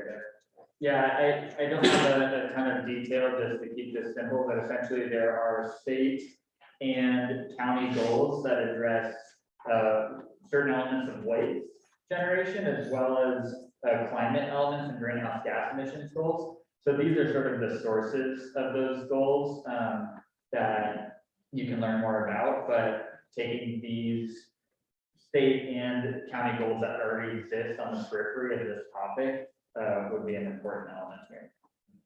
So these were just put it in one place. The key documents that we know of, the subcommittee will say, yeah, well, we need to add ORS chapter something else, or another goal statement from the state and the other goal statements from the county. So this is trying to get them all in one place to give guidance. And this may just appear as part of the RFP for the consultant who's going to do the SMMP, ASAP, LMNP, and to say, make sure you consider those factors. So any questions, comments about how that fits in, Marge? Okay, so here we're saying that we want to apply these goals to the future SMMP, which is visualizing the future.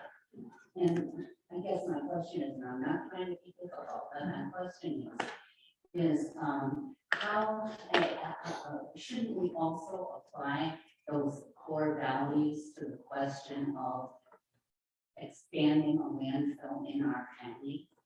Or is that just not part of what we're doing?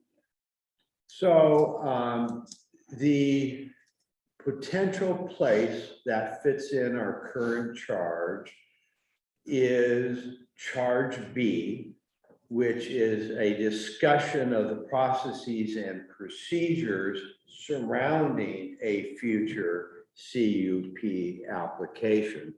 And that topic would fit there. So we will raise that question, the question of raising the question with that subcommittee and have that vetted first there to be brought back to the work. Because one of the subcommittee, this would be the CUP subcommittee. no, this is going to be, it's actually yes, it's charge B, which is the CUP subcommittee. It may also have a place in the legal subcommittee as well. But yeah, I mean, asking the question, but see, we can make recommendations as to proposed process changes to the thing, but we can't then say something like, if we were to apply the Vision 2040, that by definition means there's no possible expansion because it violates the sustainability prong of this issue. So as long as it stays at a process level, and then the board decides what it decides. So are you saying then that we could say this should be looked at in a concert with the CUP? So the work group could make a recommendation that says to the board, we, the work group, believe that when you are making CUP decisions, you should look to vision, what's the formal name of it? 2040. You can make that recommendation to them, and then they will decide if that's what they want to do or not. Can we put that on the calendar? Oh, it's going to be out on the next subcommittee meeting agenda. That issue will be teed up. Whether we resolve it or not at that point is another question, but it'll certainly be teed up, and Amelia's taking notes. Otherwise, my brain would not possibly remember to do it. In the next meeting. Next subcommittee meeting, and then we'll see what they're going to report out next. All right, so moving on, we have some guests with us, so if you can let us see the gallery. And the other counties, our neighbors and colleagues, if you are on the Zoom call, if you could show us your smiling face and unmute yourself, and we'll have everyone introduce themselves. And then Daniel's gonna talk a little bit and facilitate. He can do it from where he's sitting, or he can come up and take my chair while I get a head start on the Caesar salad that will be coming shortly. So why don't we start off with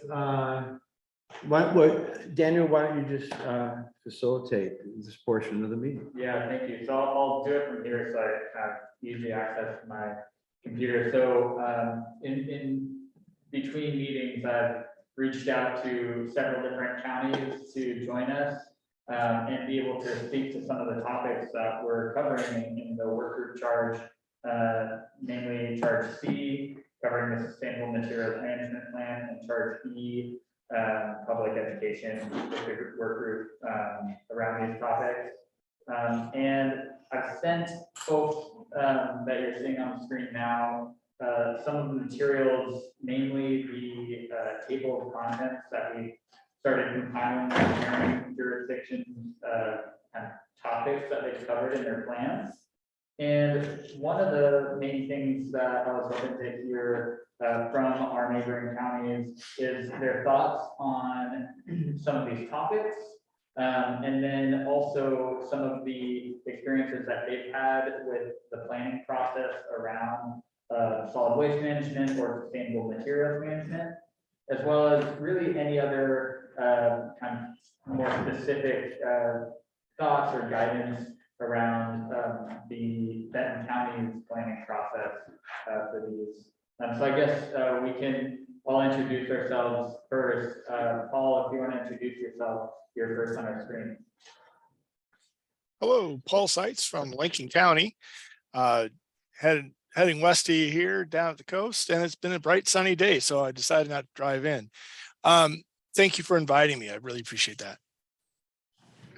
Thank you so much, Paul. And next we have Chad. Good afternoon. Chad Santola, Director of Solid Waste for Deschutes County, and we did a rather substantial solid waste management plan a few years ago, so hopefully that experience will get some valuable information we can share with you guys. Thank you, Chad. Next we have Christina. Hi, hopefully you can hear me. I've been having issues with my microphone. My name is Christina Tisdale. I'm from Polk County. Thank you, Christina. We also have Shane on. who is a work group member. Hello, Shane Sanderson here from Lynn County. And then obviously we have Brian in the room, and I'm not sure if anybody else from Marion County is joining in. I just have Andrew Mallett. Excellent. Well, I guess if we can open it up first to, if you've had a chance to look at this drafted table of contents, we started piecing together some of the key topics that have been covered in other folks' plans. What are your thoughts on these topics, and if there's anything that stands out as particularly important to include in the planning process or to include in solid waste management plan versus sustaining materials management plan? And I'll open it up to anybody who wants to speak to that.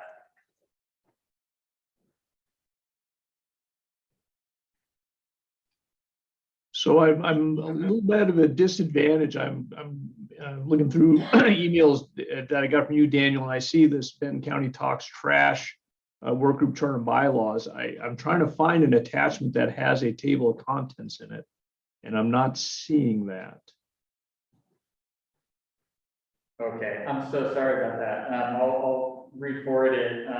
And you know, we don't actually have to dive into the specifics of the table of contents too, because you know, everyone here is also kind of considering planning in the roles that you have as part of interacting with solid waste from your county's perspective. And if you have any thoughts on the planning process or aspects that we should be considering as board group, kind of diving into scoping sustainable materials management planning, any thoughts, feedback, or lessons learned that we might be able to take away?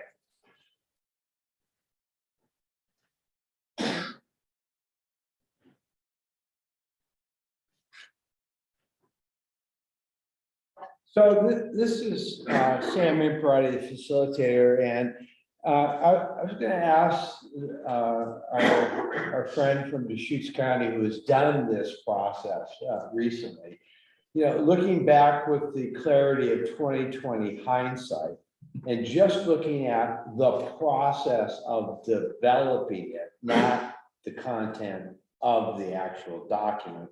What were some of the lessons learned or suggestions?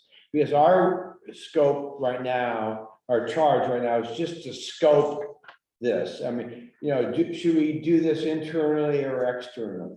Who needs to be at the table beside those that live in the county? You know, what's the timeline like? You know, what kind of consultant should we, or consultants should we be looking at? As more so than make sure you include consideration of an incinerator and a transfer station. We're not at that level of detail. Yeah, so one of the things that comes to mind immediately was the public engagement process was really important. Now, our county, we operate with a solid waste advisory committee for special projects like developing a solid waste management plan. So the complexion of that committee included representatives from each of the incorporated cities, representatives from the 2 franchise haulers that are in Deschutes County, a few professionals that have experience somewhat related to things in solid waste. There was a representative from a local trucking company. Then there were 4 or 5 citizens at large that were involved with it. I'll be happy to share the solicitation we generated for the project with Daniel after the meeting. I can dig it out of our files here.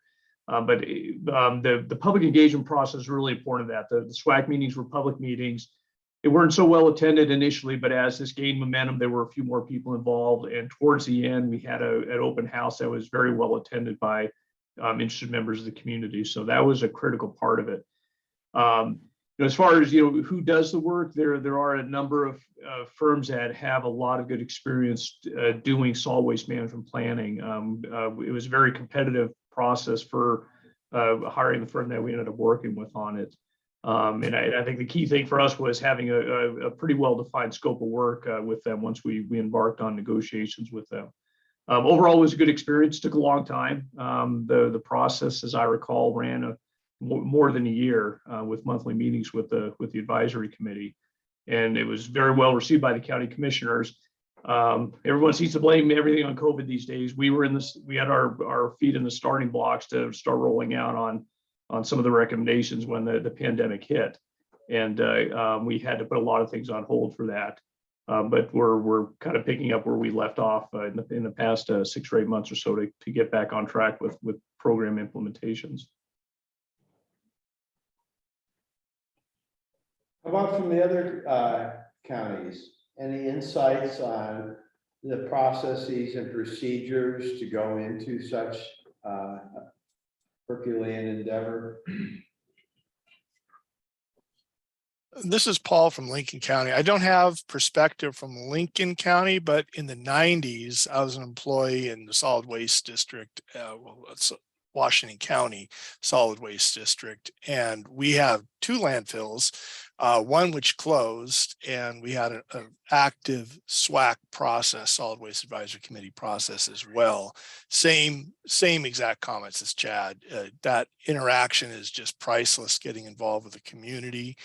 I've been through that post-closure and the need and want of keeping a landfill and those interactions that you have with the community. So I can answer questions to that from the 90s, but I don't have anything from Lincoln County other than our selfish want of, hey, you're my local landfill there. I'm interested in what you're talking about.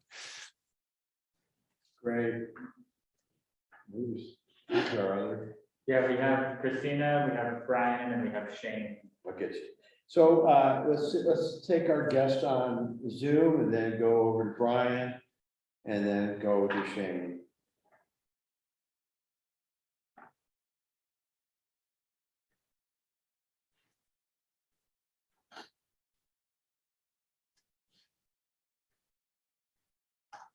Christina, you're on mute.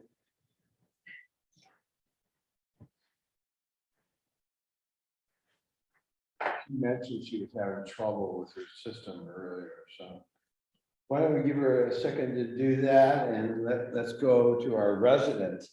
Appreciate that. Dr. May. Yeah, thank you very much. So again, kind of echoing a little bit of what Chad was saying, Marion County's been through that process, but not recently. Our last plan was updated in 2009. Some of the information mentioned in here is just additional reports where we brought consultants in to vet out certain things or certain portions of our solid waste system.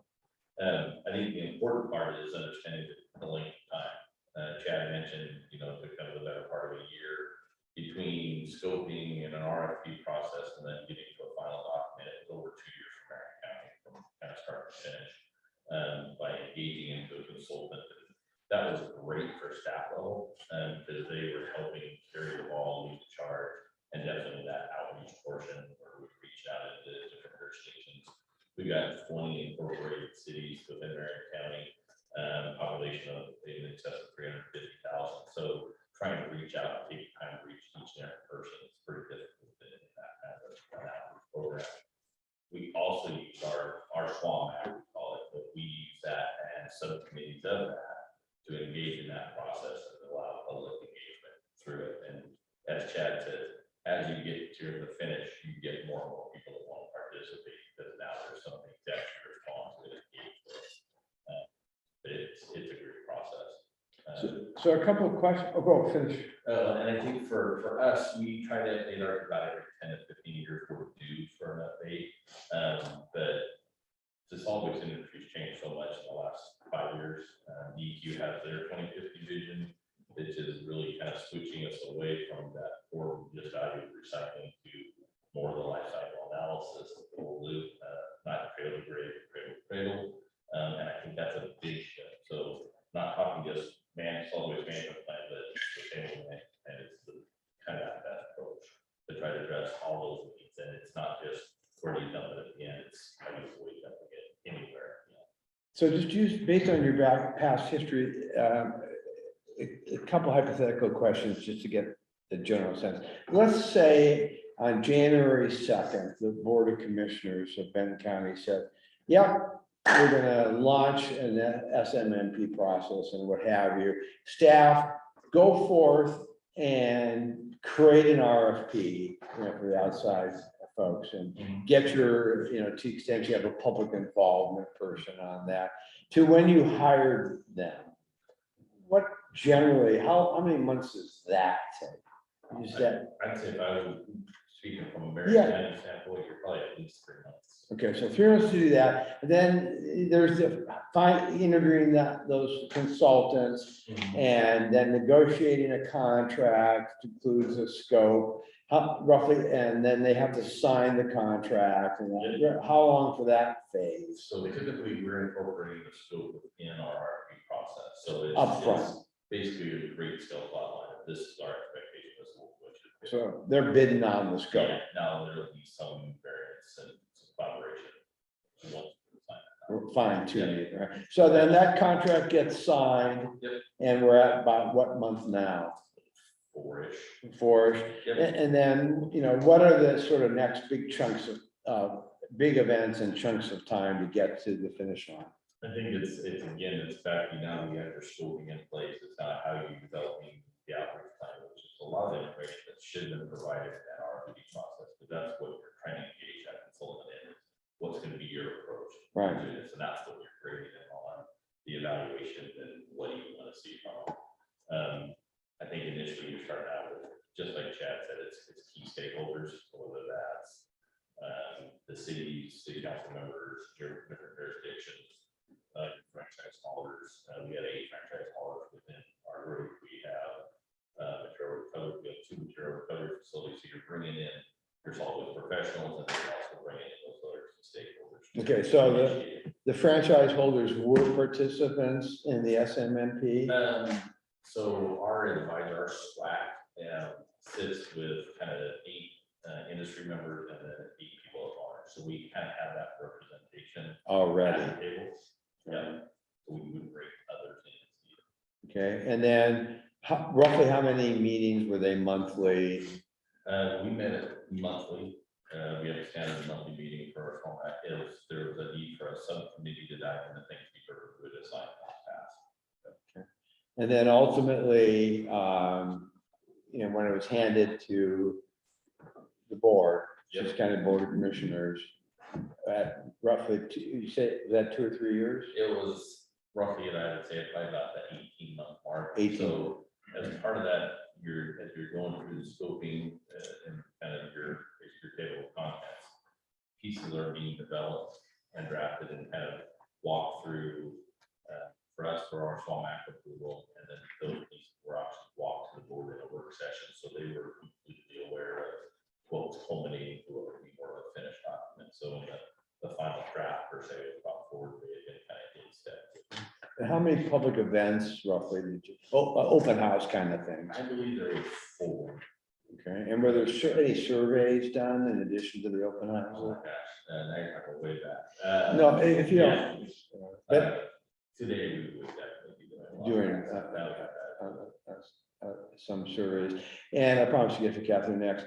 And how much more successful do you anticipate Benton County will be than Marion County on this project? Like twice as successful, 3 times. You don't need to add this. Yeah, Catherine. Well, I'm actually an excellent office, and I have to add to your question. Yeah, so I was going to come back to him and then see if Christina was able to solve the audio problem there. But that was not my question. Oh, you had something else too. Okay, you're multitasking. So go first and then we got you. Well, this is changing the topic a little bit from the planning part, but I'm curious, you want the plan obviously to be a useful document. So I'm curious, as I assume it's something that you theoretically will reference over time. It sounds like not everyone on this call was actually part of the planning part of it. What parts of the document do you see now that you use a lot, that you update a lot? What kind of things maybe sounded really nice to have in there, but you actually never refer to that, don't necessarily need to be in there? Or maybe what kind of things are in there, but are maybe immediately outdated, you know, a year or two down the road, so just, yeah, and maybe, yeah, what are the kind of things you see yourself using the most? Okay, so I promise to get that answered. That's a great question and good feedback for us. Let's just wrap up the process piece and then go to that next. Trust me, I'm a lawyer. Sam, can I clarify too? Yeah. Some folks that we've invited don't necessarily use plans or have current plans. And they've been invited also to provide perspectives, just from jurisdictionally, what sort of planning elements, you know, could be useful, just kind of tackling solid waste issues for their jurisdiction, but not all of them are navigating from the perspective of having a plan or having gone through the plan. Great, so we'll tie those two things together. And so, I can't see that. Yeah, Paul, do you have any extra credit on the process piece before we shift to the substance? On the process piece, I think not to underestimate, just to reiterate what was said, but the Recycling Modernization Act comes from DEQ should be a front and center piece of your group as you discuss this. And the problem that you're going to run into with this is the Recycling Modernization Act won't come into its life of its own inertia until about 2024. So if this takes you a little time to get there, I just want to throw out there for you that that may not be a bad thing as you come together with how the Recycling Modernization Act comes together. Just tossing that in for your process. Thank you. Christina, were you able to fix that audio problem? Looks like not. So you just, that's fine. Chad, anything else to add? I want to mirror what Paul said. I wouldn't say the DEQ plagiarized us, but our solid waste management plan in a lot of respects aligns very well with what's coming with the Recycling Modernization Act. We have a bit of a lack of multifamily recycling as an example, and that's one of the big focuses that we're seeing in the RMA. One of the point I wanted to make, at least for Deschutes County, one of the development of the solid waste management plan was driven by a number of factors, and one of the more substantial ones for us is the fact that our landfill is going to be reaching capacity in late 2029. So the solid waste management plan was kind of integral to set the stage for the path where we've been on for about a year and a half now on trying to find a new landfill in the county. So there was a few different motivations for us besides the fact that we do need to up our game on recycling and diversion. Right. And one other point that was brought up, it was the composition of the solid waste advisory committee. And I just remembered as Paul was talking that the composition of our solid waste advisory committee is specified in county code. So having the franchise haulers, for example, at that table is part of the mandate there. Great. Let's turn over to Brian for a minute and talk a little bit about, since your name has been used in vain appropriately, on the work you guys are doing. Maybe give us a 1 minute primer on that, how this fits in from your perspective.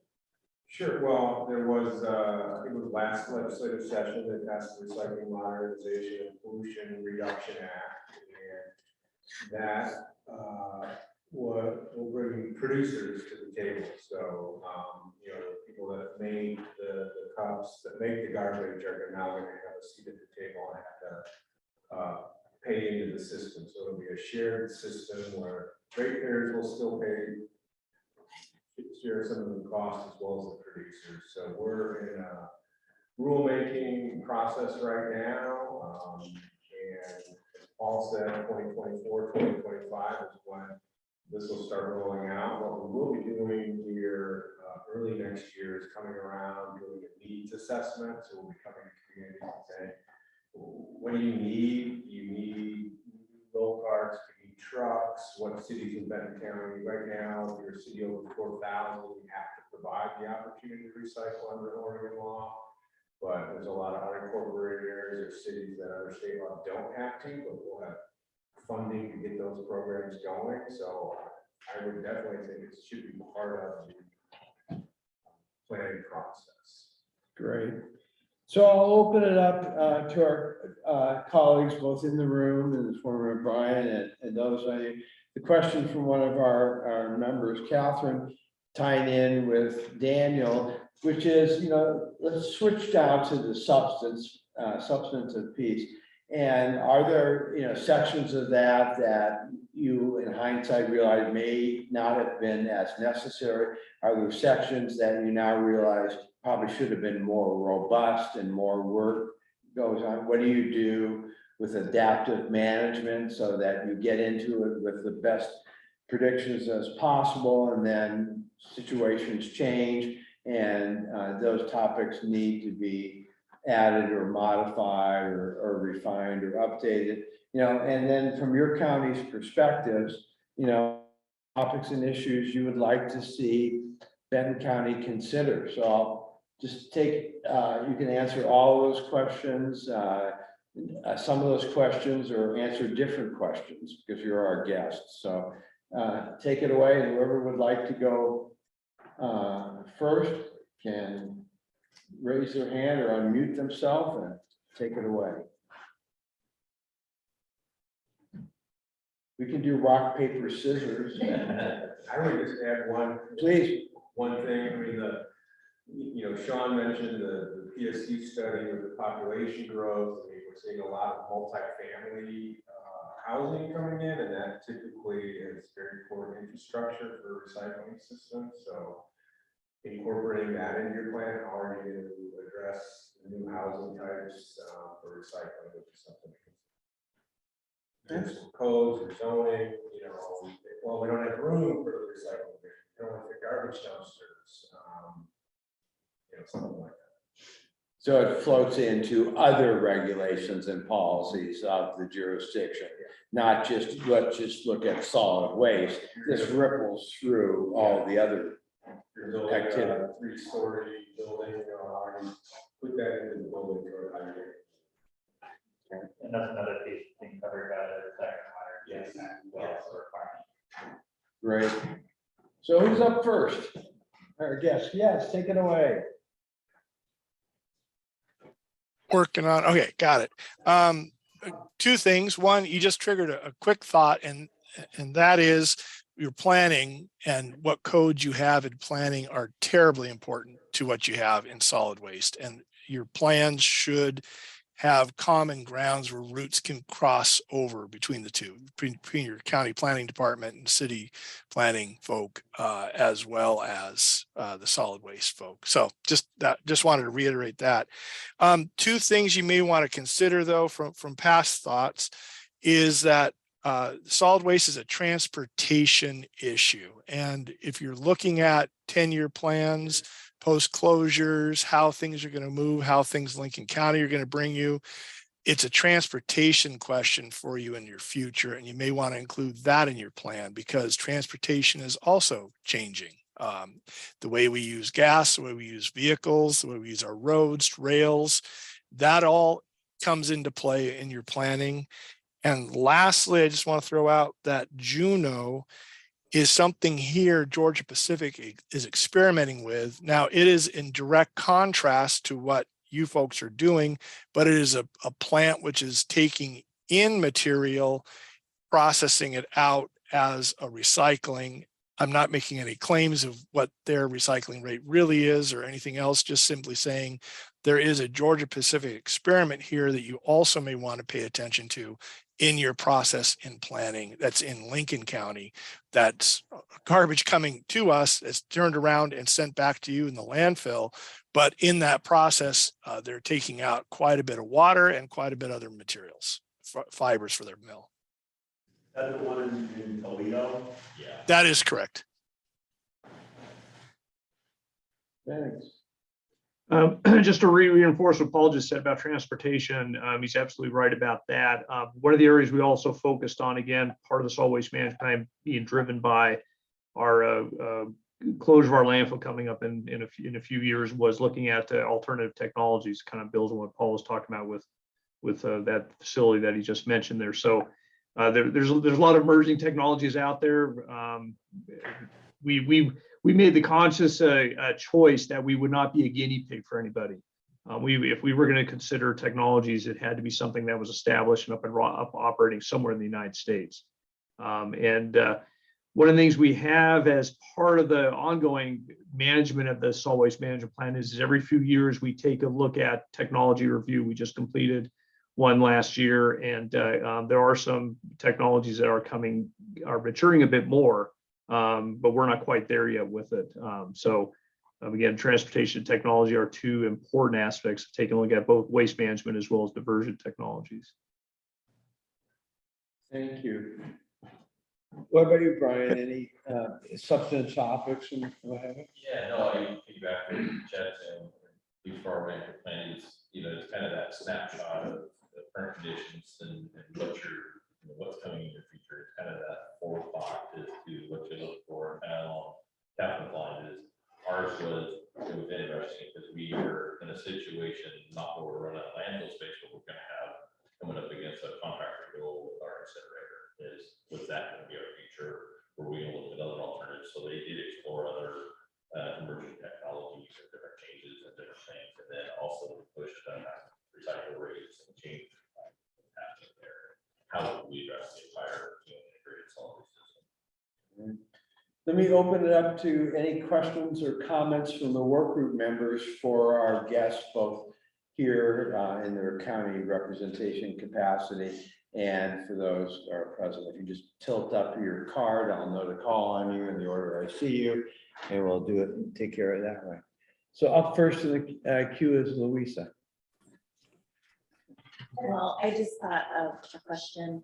When you made your new plans, how did that affect the community as far as what cost or changes in what they were doing with their at home with their garbage and such? How did that change things for people? So impacts on folks, and maybe this is also referred to perhaps rates, the impact on rates and benefit cost. And so do you guys do rate analyses and benefit cost analyses as part of the SMMP? And then Paul, go with you first. So I'm going to again give you information that's from the 1990s, and I apologize. I suggest that you contact Washington County for what I'm about ready to say. But to that question, Metro came in and required MRFs at all of our transfer station sites and at the landfill that we had there in Hillsborough. And those have a significant impact on cost. I'm sorry, a MRF is a material recovery facility, for those who didn't know. And so that would be a processor that typically you bring construction and demolition debris across at a landfill, and you sort out all the metals and other things before it gets stuck in the landfill. And that had a significant increase in rates along with other things that were occurring at the time, but the MRFs were a component of that. Just want to throw that in it because you had a person talking about that earlier in your presentations. Thank you. Yes, Dr. John from OSU. Yeah, so how much did you RFPs include suggestions or recommendations for policy? County or municipal policy towards anything specific or at a broader level land use, or could it I'm sorry, can you repeat that question? It was a little bit garbled. Was there any inclusion of or not in the RFPs to wanting policy recommendations out of? We did not include any kind of policy analysis as part of our solid waste management plan effort. Okay. Joel? Yeah, I was really interested in the Juneau facility, and I just want to mention, I think that would be a really interesting thing. Brian may have brought this up in side conversations, and I think it'd be really interesting for us to see a presentation on that. But my question for this group, I was also interested in the multifamily housing issue. How successful were you in getting renters engaged in the sustainable materials management process, or rent groups that represent renters as a part of the society? Because that's a really big group in Benton County. Before folks contribute to that, I just want to let you know, I think Christina has to leave right at 5 p.m. and I just want to say thank you for being here. If you do have to leave, but since she can't speak up, I wanted to let you know. Thank you, Christina. So the question, as I understood it, was how do you get those in the rental community focused on recycling and sustainability efforts? And was there a component, more specifically, was there a component of your plan that spoke to that issue? The advantages, disadvantages, the mechanics, the cost, what have you? The mechanics are a real challenge, being able to provide the space for containers for the recycling. During the solid waste management plan, we did do some surveys. Somebody mentioned surveys earlier in the discussion here. And although we didn't differentiate between a homeowner versus a renter in a multifamily unit, people did recognize the lack of access to some recycling in some areas of the county. And the limited curbside recycling that we have available. And one of the things we attempted to do, and I step back a little bit on the discussion here about rates. At the beginning of this year, we were in negotiations with one of our franchise haulers to add some curbside recycling in Sun River, one of the resort communities here, as well as an unincorporated area of the county. And just this was right when the latest turn of the economy was starting to rear its head, and our commissioners were very reluctant to impose additional fees on residents, although I felt we had a very good proposal from our franchise hauler to add the service. And it's been put on a back burner just because of the current economic situation. So I digress slightly from Joel's question there, but I wanted to bring that point up when somebody was mentioning rates a few minutes ago. Thank you. Brian. On Joel's question about multifamily, I mean, that's been a tough nut to crack for the last 10, 20 years. How do you get successful recycling, with the transient community? It's also an equity issue. So I think it should definitely be part of your plan. And, the transportation piece, if you are moving material out of the county, is it by rail, is it by truck, are your collection trucks CNG, are they electric? So I think this plan has potential to touch other parts of the county or other sustainability goals that you're trying to do. To me, it'd be really key to get the cities on board. I mean, people are who make the garbage, and most of the people live in the cities. So they're not on board with the plan. How successful is your plan? And then just a question for Brian or any other county folks, do you have the plan? Is it more just a roadmap or a guide, or is there enforceability or consequences to implement it? Does that make any sense? So all right, Sean. Yeah, enforceability, I don't think the county wants to become the waste police out there. Going back to early in my career in California, when the state of California passed AB 939, which was one of their more substantial waste diversion mandates, dealing with the multifamily homes, what we ended up having to do within the city that I worked for had to work with our building department to put into the building code space requirements for waste and recycling containers.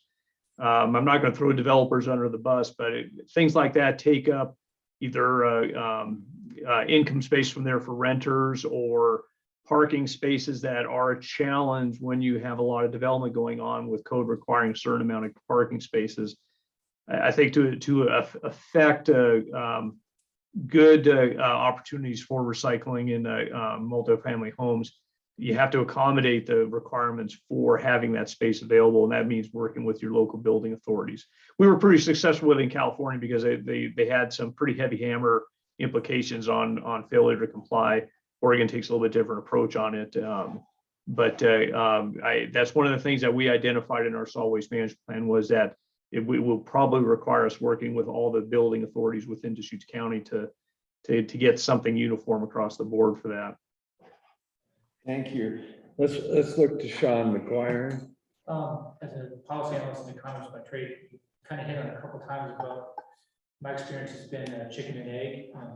They won't build something because there's no demand because there's no services, and especially with nursing and these others. And I was curious, as part of your plans, and maybe see there weren't like specific policy recommendations, or their thoughts on how do we incentivize or incubate or whatever verb we want to change the system and not just either make it the existing better or worse. Thank you. Is your Go. question related to multifamily or is it just general? No, I'm sorry. Sorry, turning back to where we were before, not multifamily. No, I was at immersed, like that. I mean, if every county had an ordinance requiring deconstruction of any residential commercial, and that's required, that to me, supply and demand would be immersed would be popping up left and right. But if it's not there, so just that kind of chicken and egg kind of thing, I see this as an opportunity to at least address it if it's not necessarily a whole recommendation. Yeah, I think we're going with that policy and I guess within our management plan is those are maybe recommendations that we evaluate how we would do that. And that would be something that would be taken from staff, the commissioner to develop on not taking in the time to write it in their management plan. Versus Metro, like made an ordinance and required. And that's kind of where I'm going. Yeah. I'm trying to push the envelope, but But not not excited of that. Right. All right, we're going to wrap up with Daniel, who is our local guru on this subject for any closing comments and next steps. And then we'll thank our participants and the rest of us will have a steak dinner. I just had a quick question that I'm going to try to squeeze in. And it incorporates the idea of the sustainable materials management planning as opposed to solid waste management planning and understanding the implications of that. And I just had a question for everyone really, how understanding that the materials end of life phase is generating about 1% of the emissions associated with that material. How do we shift that focus and try to address the 99% of emissions associated with the full life cycle, the cradle to cradle aspect of these materials, while also understanding that a big part of the planning list is that disposal piece, end of life phase. I'm not sure if there's a good question, but a good answer, but I wanted to raise that question, especially since the sustainable materials management planning process specifically, as opposed to just planning for end of life. And you'll get the Nobel Prize if you can answer this question.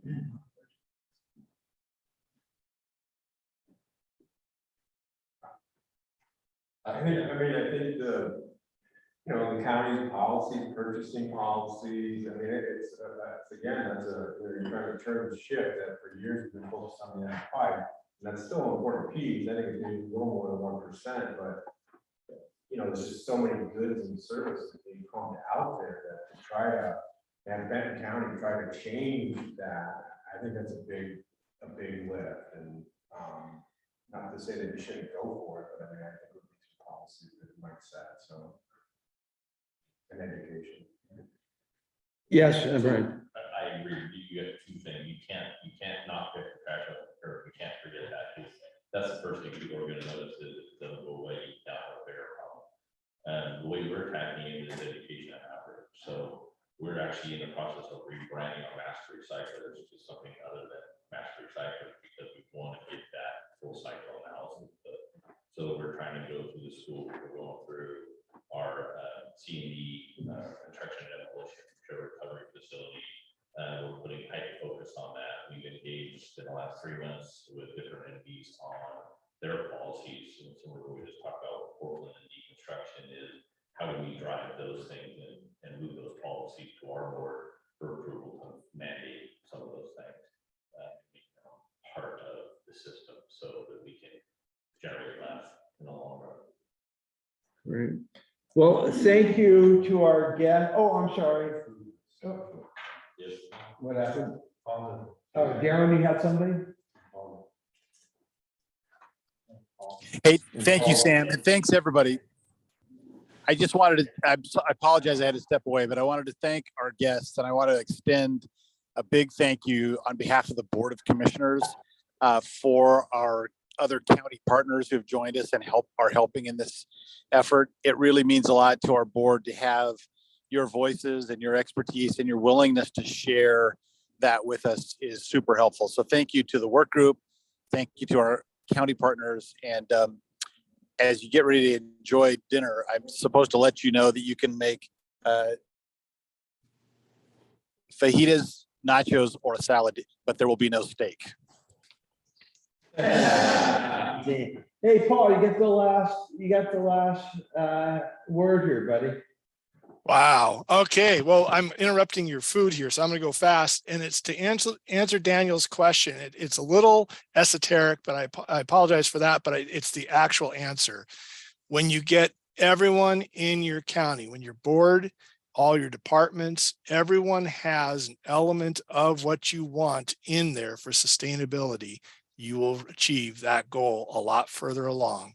So I just want to throw that in there because it's not just solid waste. You can't think of it as solid waste. I appreciate the comments about master recyclers and all those other things. It is how do we move forward as a whole entity smarter? Sorry for the pontification there. No problem. Again, thank you all. Thank you, work group. And we will send you my DoorDash account number and PIN code so you guys can all order. Thanks so much. Take care. We'll reconvene at 20 minutes to 6. And so on your market set, manja, eat.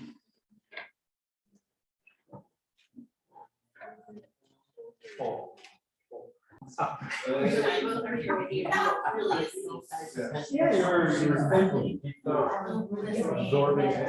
The conversation is more exciting over here, so. Yeah.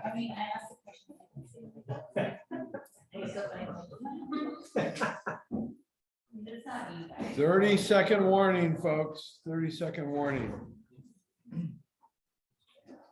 And wait till you see what's for dessert. Oh. It's a little bit more than what meets the eye. Yeah. A big cup of good conversation. Absolutely, a gallon of good. Daniel's Italy presentation.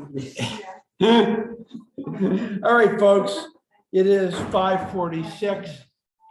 Thank you for getting back from dinner. Obviously, you are free to eat and participate as we go along. As I indicated at the beginning of the meeting, we have 4 subcommittee presentations.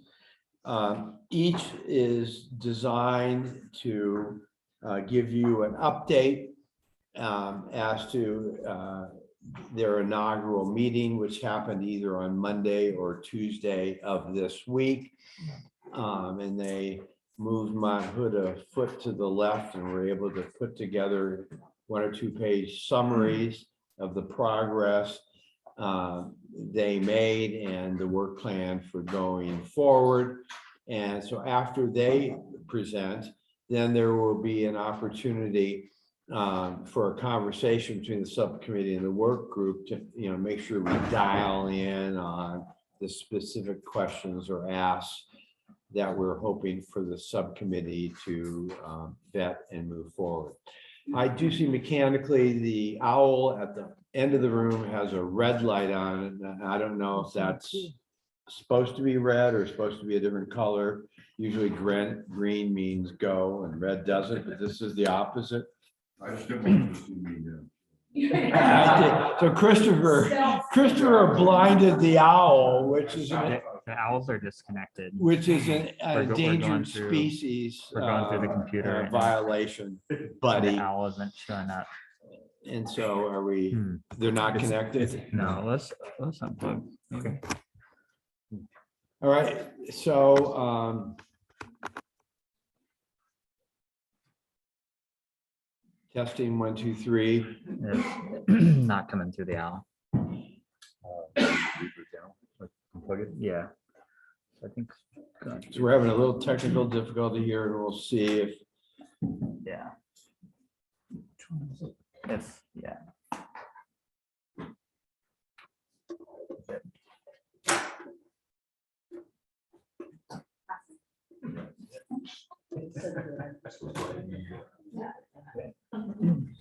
So that one pairs with this one. I'm not sure what the pairing situation will do, but we'll see. Well, I think they're supposed, both, this has nothing to do with anything. So they're both going into. Yeah.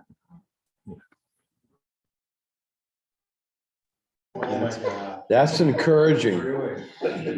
And now you each are supposed to say trick or treat, and then you give them a chance to respond. If anyone on the call can hear us, if you could just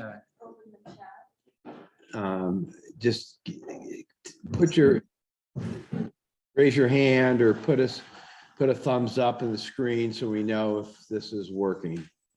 Sam, we can hear you just fine, but we can't see the video, and now it looks like it's loading. Yep, you're good. All right. Thank you everyone for your patience. So the subcommittee spokespeople for this meeting. Let's start off with landfill size, capacity, longevity. So who is going to be presenting for those groups, and what documents would you like us to have on the screen? Sam, I think Ken Eckler was going to start for our group, and then I'll follow up with anyone else. Great. Ken, oh, you're invisible. And did you want us to show that 1 or 2 page report on the screen, or you prefer to just do it as you are? I have a document, a PDF document to walk through that I sent to Daniel earlier today. Okay, and would you like that on the screen, Ken? Yeah, I'd like to have that on the screen. Yes. Okay, thank you. so let's they're looking for that right now, and it'll be you'll have the floor. No, I didn't queue it up. So I just forwarded it to you.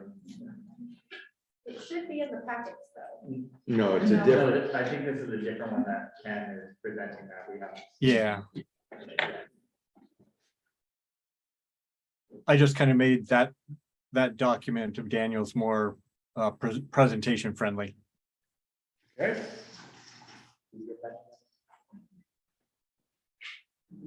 Sorry, Ken. I was already down here at 2, so I didn't quite see it.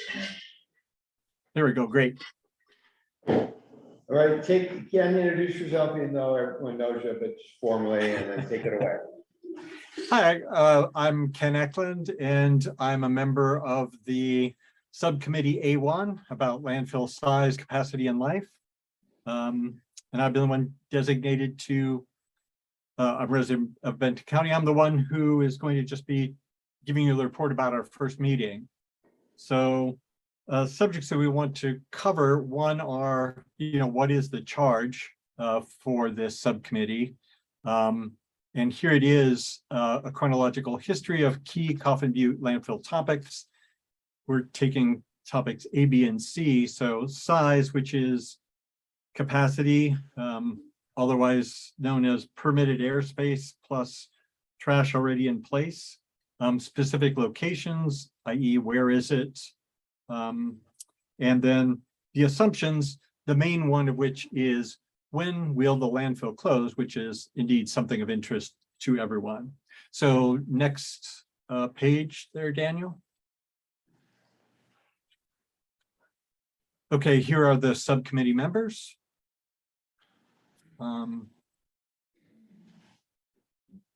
Then next we have the chronological history. So we have a draft document of this.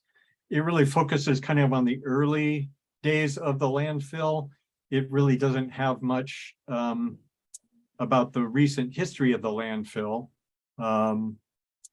And it's also kind of lacking contextual history. It kind of focuses on the landfill and not about the landfill as, the landfill doesn't exist in a vacuum.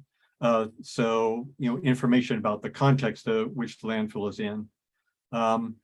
And it's lacking information which is kind of graphically presented, like timelines. So, like in 1982, there was 18 years left of landfill life, for example. I mean, you can really kind of graph that out to see how the landfill has evolved over time. We have some supplemental documents which have been provided to the subcommittee, primarily by other committee members, that kind of help address some of these lacks and also bring up some other items. We haven't yet, kind of collided, crashed those documents into the draft that we have. So that's a task that's ahead. Okay, next, please. Okay, so data gathering, kind of looking at landfill site and operations. So this is kind of answering more straightforward questions.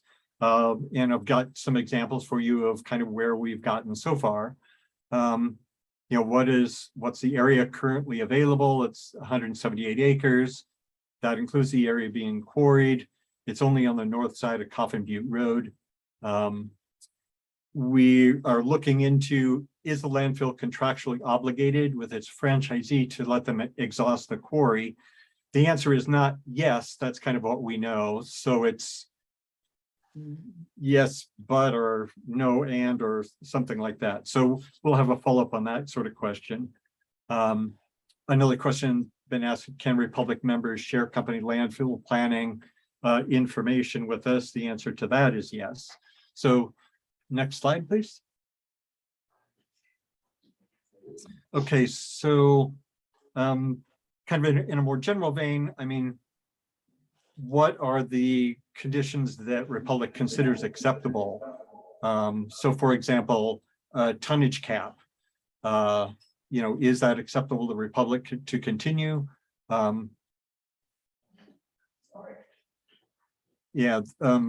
Geographic restrictions, i.e. can the landfill be restricted from accepting garbage from someplace? That is not acceptable. And then there are other questions which are going to emerge from the process. So next slide.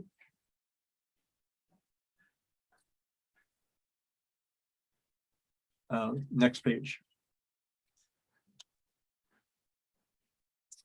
Okay, so these are the questions we are exploring.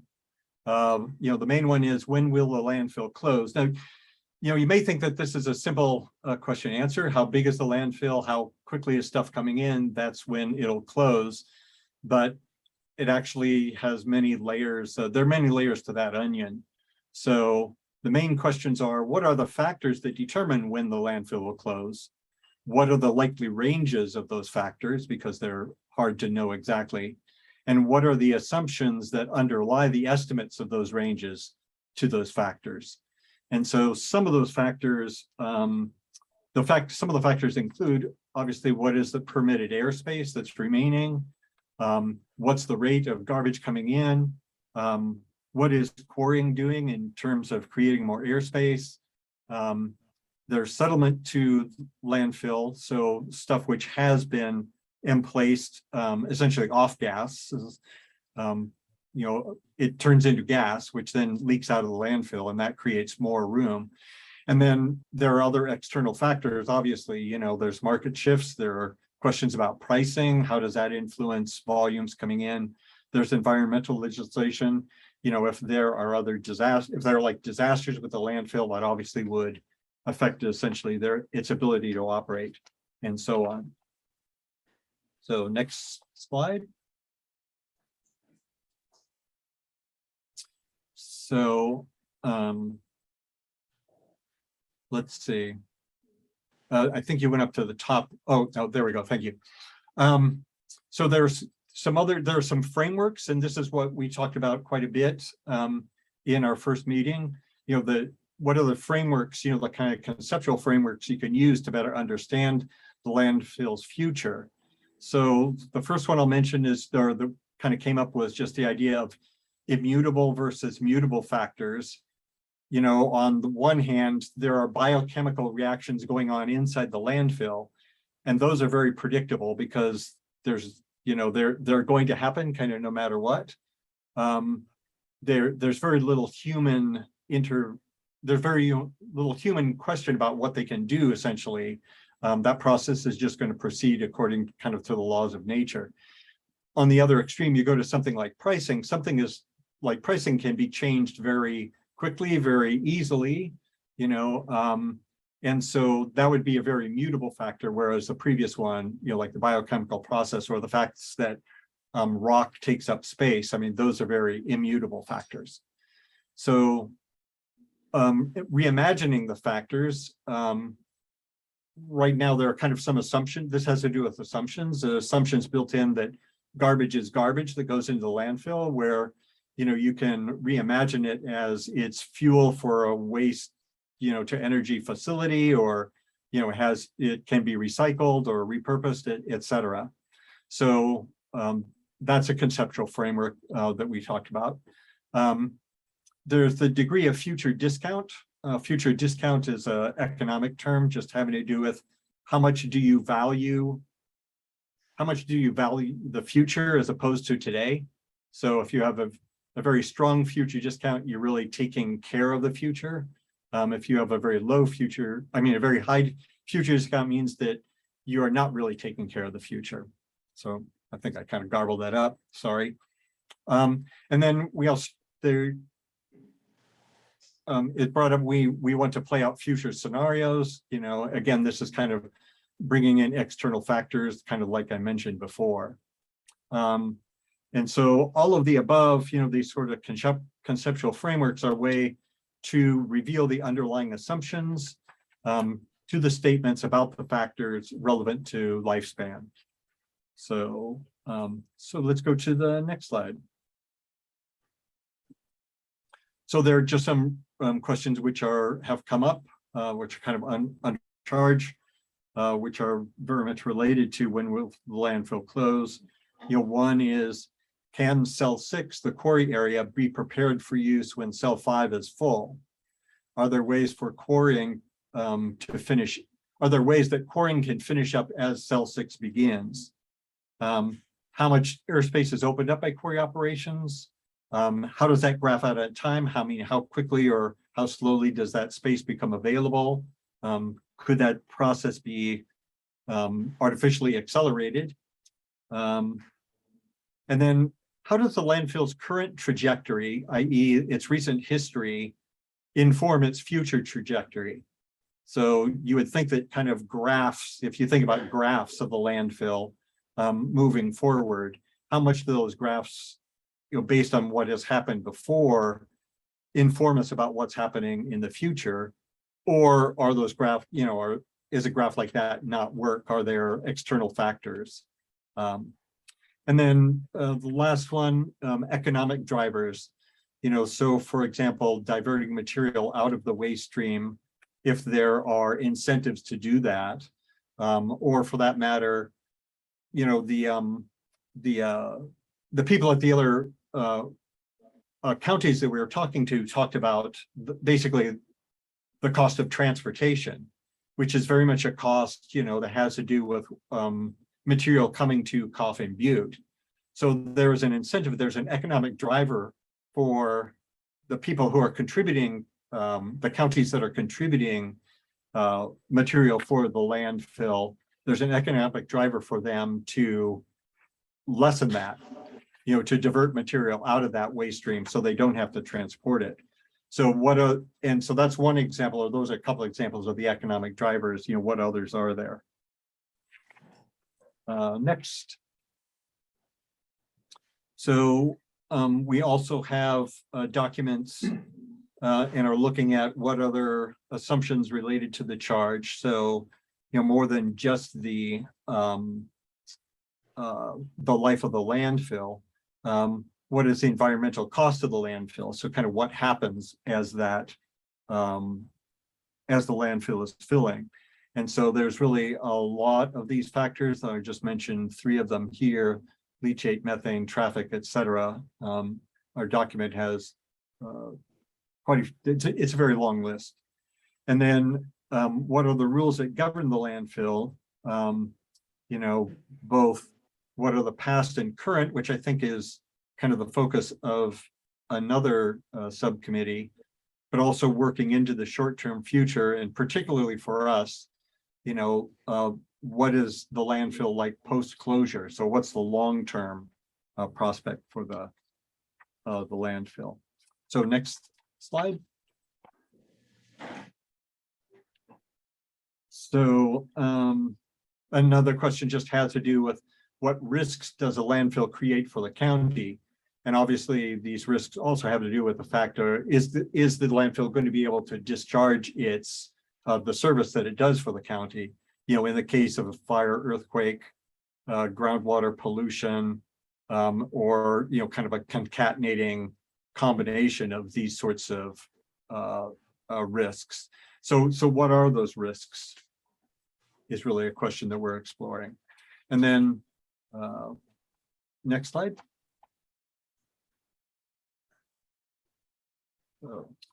Yes. And so, you know, the question now is, what other questions? I'm kind of giving you a kind of an overview of the sorts of questions that the subcommittee is already looking at. Are there questions that we're not considering that we should? Are there particular issues that you know about that the subcommittee could explore or should explore? Please give us your ideas. Here's the upcoming meetings, the schedule that we've got. And now let me turn it over to Ginger. Thank you, Ken. I really appreciate you putting this together, because obviously I was on a plane and I wasn't able to take the lead on our presentation. I would like Daniel to pull up the report that he had put together following our subcommittee meeting, including the questions to be explored by the subcommittee. And that's because I feel like, and this came up at our subcommittee meeting too, in full disclosure, but I feel like some of the questions that are up here on Ken's slide deck clearly are beyond the scope of what our subcommittee is charged. Our subcommittee is charged with size, specific locations, and assumptions. It is not charged with environmental impacts, methane, like, you know, earthquakes, or any of that. That is not part of what we are supposed to be looking at as a subcommittee. Now, I think it is extremely critical that we examine some of the things that Ken did have in his presentation, because I know we're all interested in that. You know, when will the landfill close? What is the service like? What is the impact of the quarry? Some of these things we already have answers to.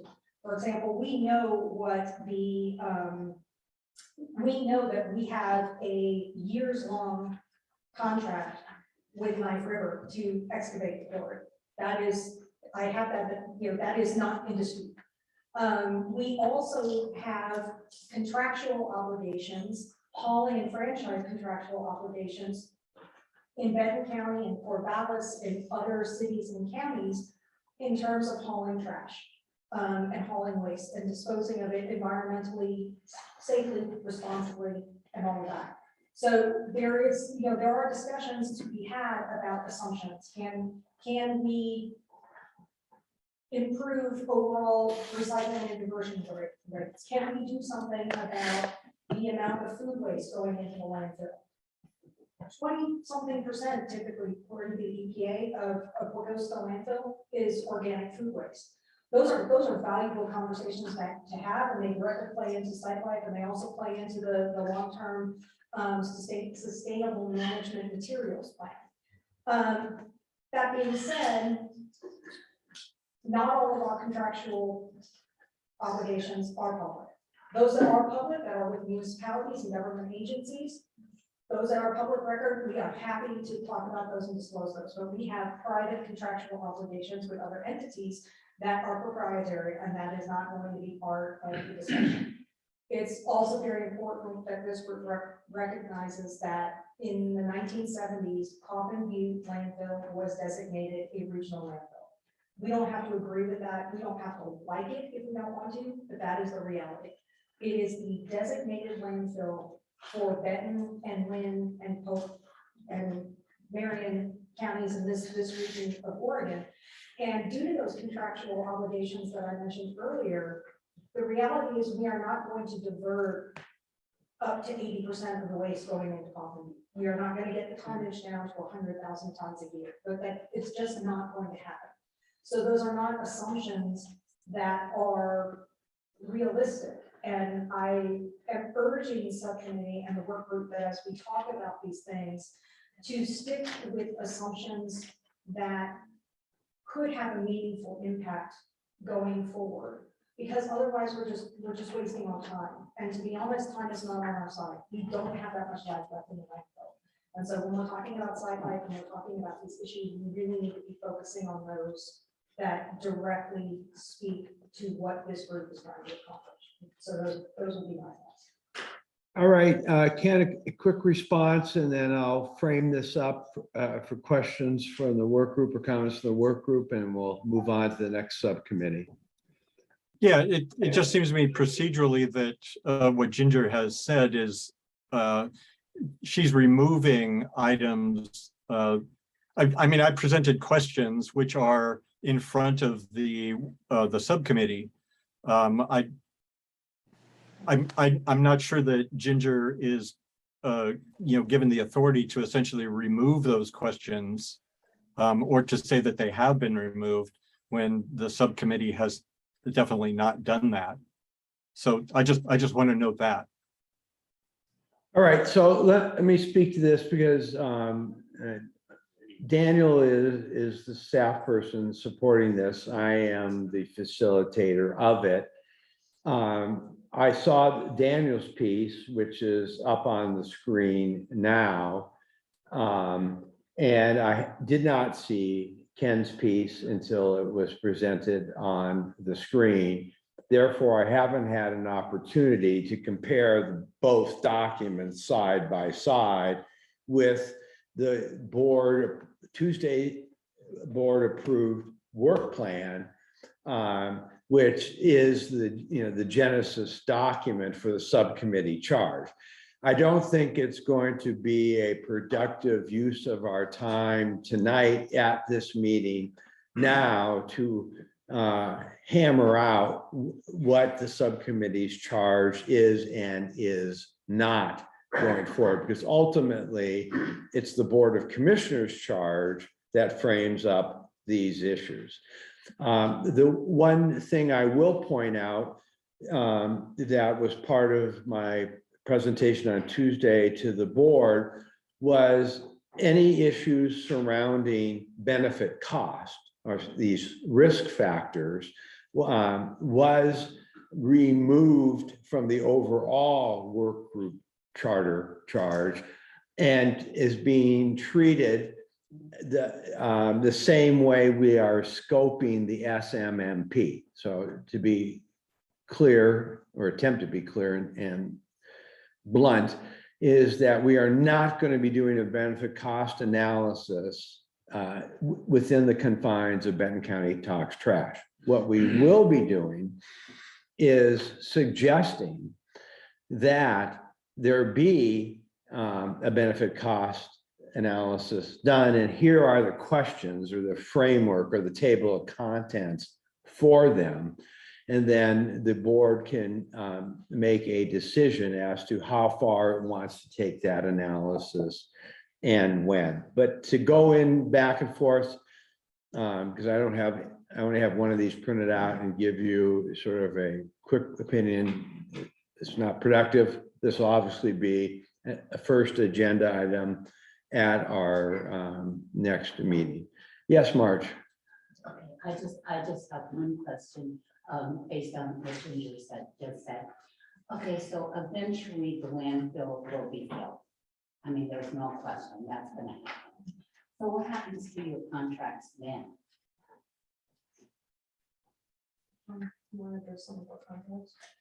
Yeah, I mean, obviously we're going to keep picking up garbage because that's what we do. You know, we're a sustainable partner in our communities, and at that point in time, based upon where the material will be relocated, you know, at that point in time, we'll assess and determine what the cost associated with that is, and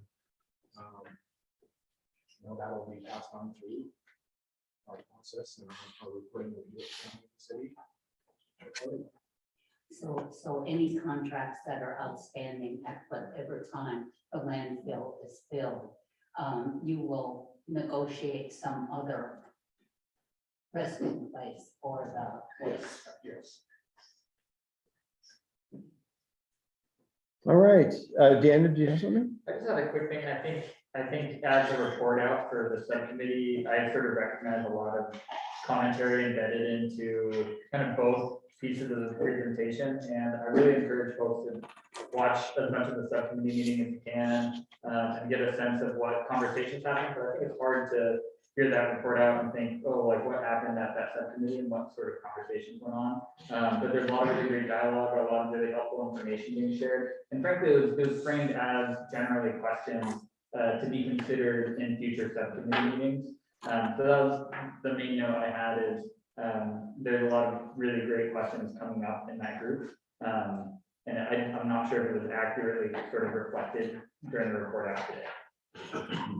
All right, Ginger, do you have something else? Your tent is up, or someone's tent is up. Oh, that was from before. Okay, I'm no sorry. problem. I did things and I forget. Last call. All right, thank you both for that presentation. Next up is Subcommittee A2. They're all getting T-shirts and bumper stickers to proudly wear. I'm a survivor of Subcommittee A2. Past CUP conditions.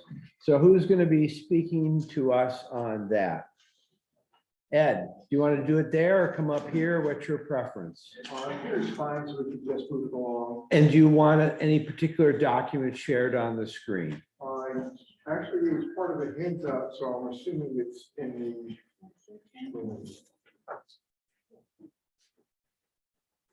This is. One page from me, Daniel.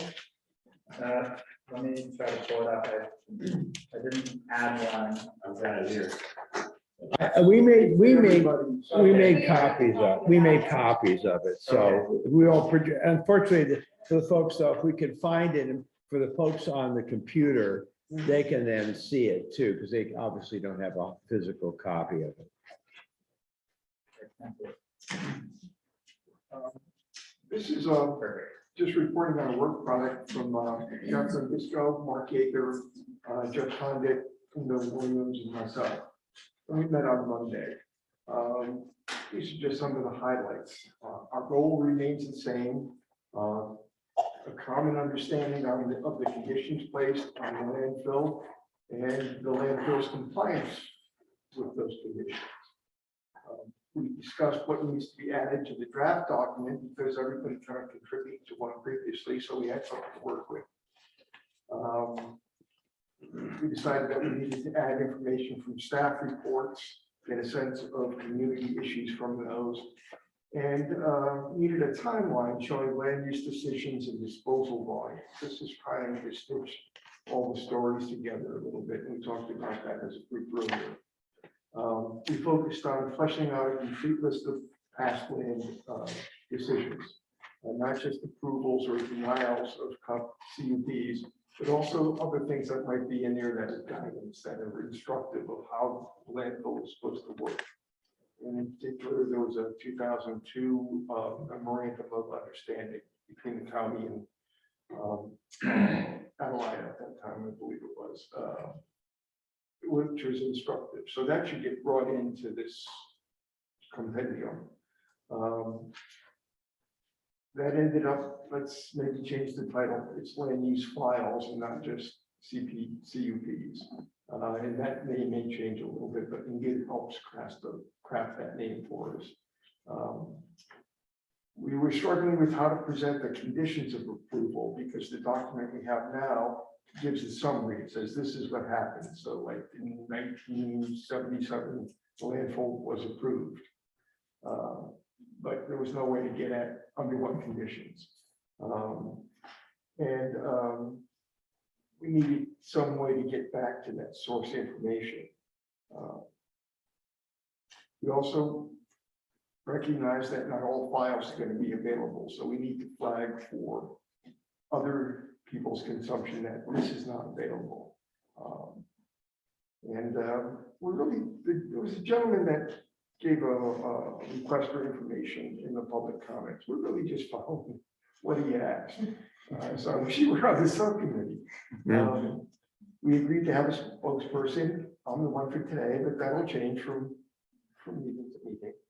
We had some action items. One was being able to get all the records. Those were available from the county FTP site. It expired, either fixed it for us, and we needed an example of what we were all talking about to say, yeah, this is what we want.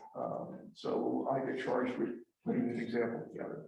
I think that ended up in your package. Yes, it should have. But because that's really getting into the weeds.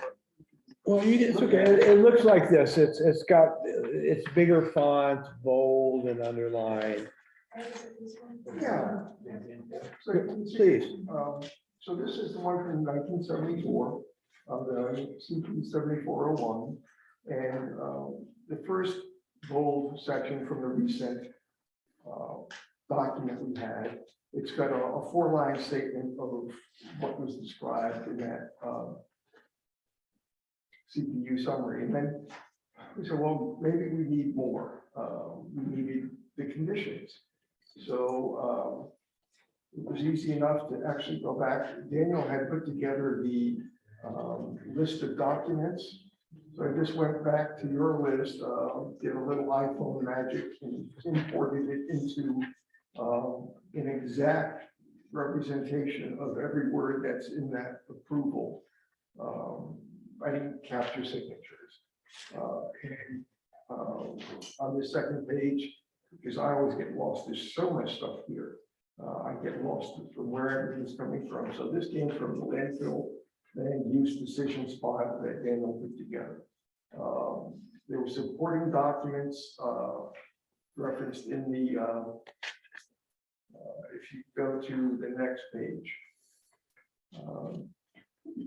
there were supporting documents where I'm talking about the notes section. So there was a map was referenced in the land use decision, but there was no map available. So it's just not there. But also in that, if you now scroll back up the other way, you're going to see some gibberish in one of these. Keep going.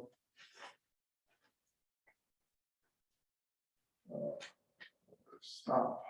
Number 1. MIWSVAEKB.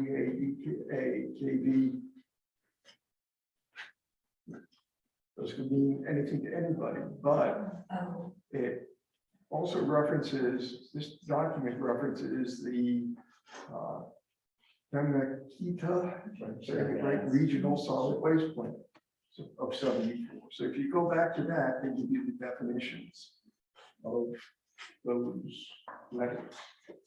And those are the letters represent where the landfill was supposed to draw from. And because that's so not very meaningful to me, I added the figure from that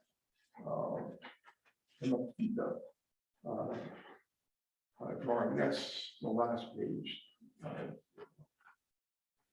So that gives you a sense of the physical layout or relationships of what the draw area is supposed to be in 1974 or 77 rather. So at that time, the agreement basically stops just north of Salem, just west of Salem, and down to the Benton County line.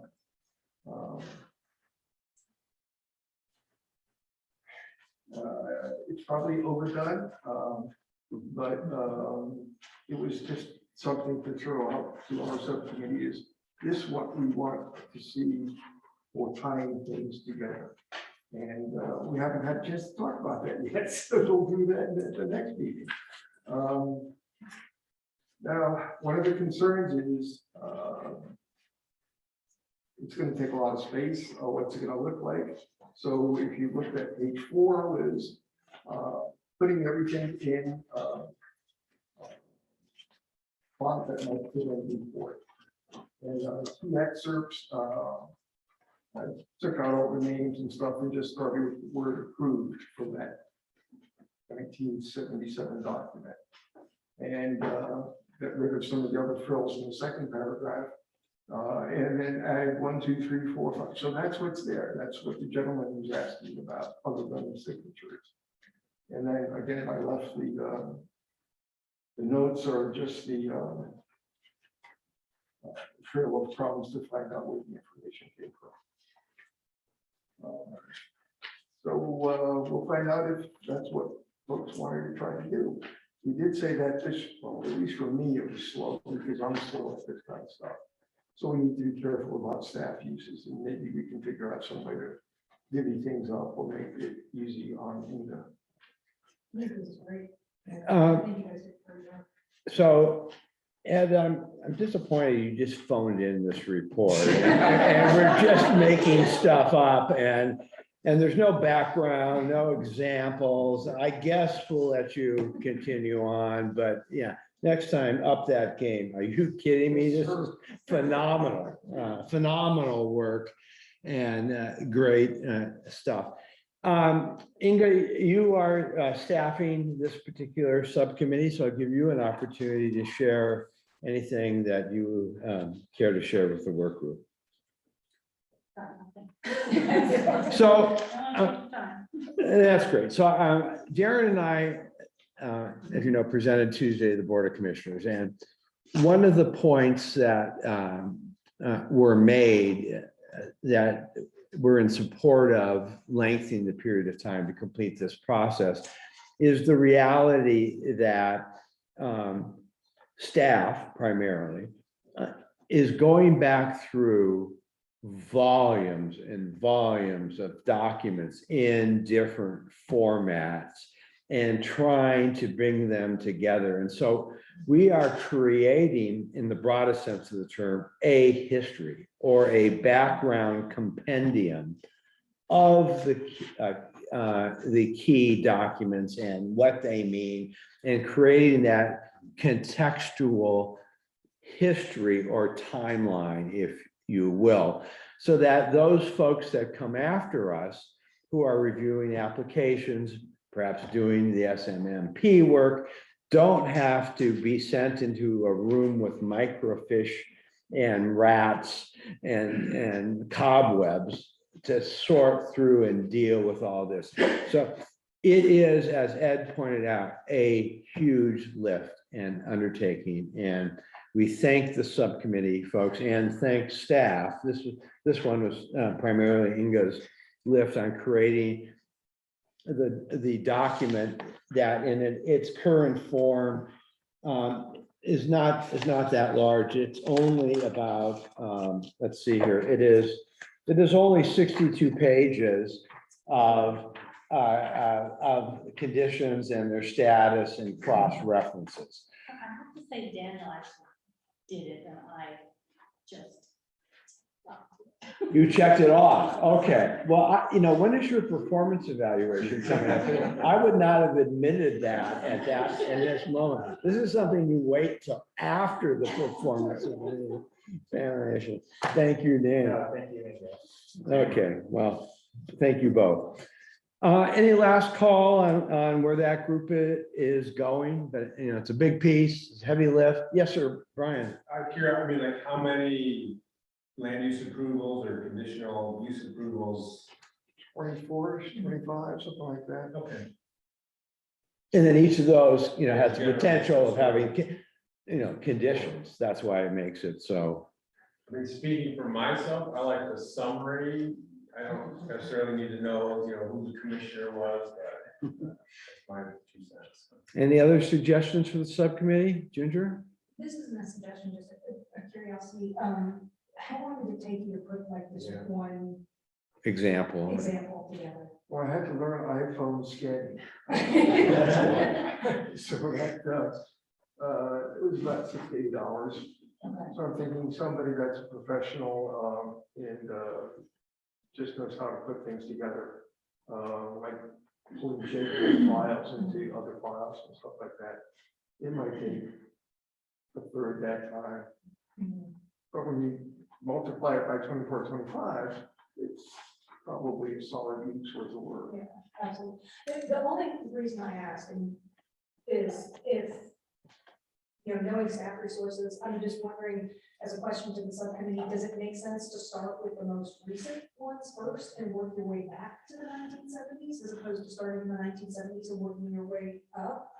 And when we're looking at compliance, or do you think you can get it? I was either just way? I was just starting for the first thing that was on the list. Right, I'm talking about like workflow for future meetings, or it has the something we discussed that. Well,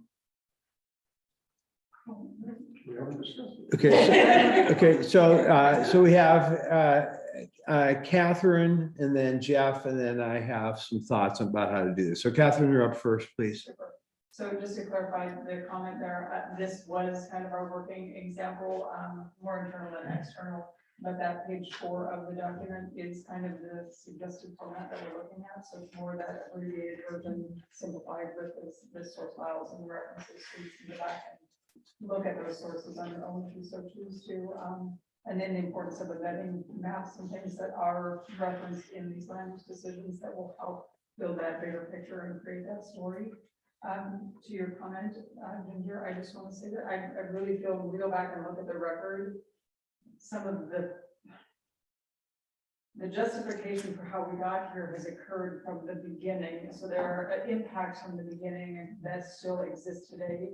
So from the standpoint of trying to unravel what the picture of our conditional, the conditional use permits were, what kind of the context was, and that's some of what we were struggling with is what was the community, what was the Board of Commissioners intent, and that material in part is there too for all of the public hearings and actual land use decisions. There should be staff reports and community input and things of that nature. So I think we can do a very surface job of this, or we can kind of look at what was the original intent. Where did we achieve all of those intents? What were those conditions of approvals that were achieved and some that maybe were not? I know there's questions about that, but really just bringing in a very simplified way, in a very complete way and comprehensive presentation to this group. Here's the information we're working at from the iteration first of this landfill process all the way to where we are today. We're hoping it isn't going to be unnecessarily complex, so it's going to take some time. But I think that's kind of our plan, was that starting at the beginning. So we knew the foundations that got us to here, and the timeline that we mentioned, or that Ed mentioned, part of that too is that it appears that we could have overlying conditional use requirements. So we've got some that may extend into, I don't know how to say that, right? We wanted to explore to make sure we didn't have conflicting conditional use requirements that were overlapping on the timeline period. So that was our interest in that timeline request as well. Yeah.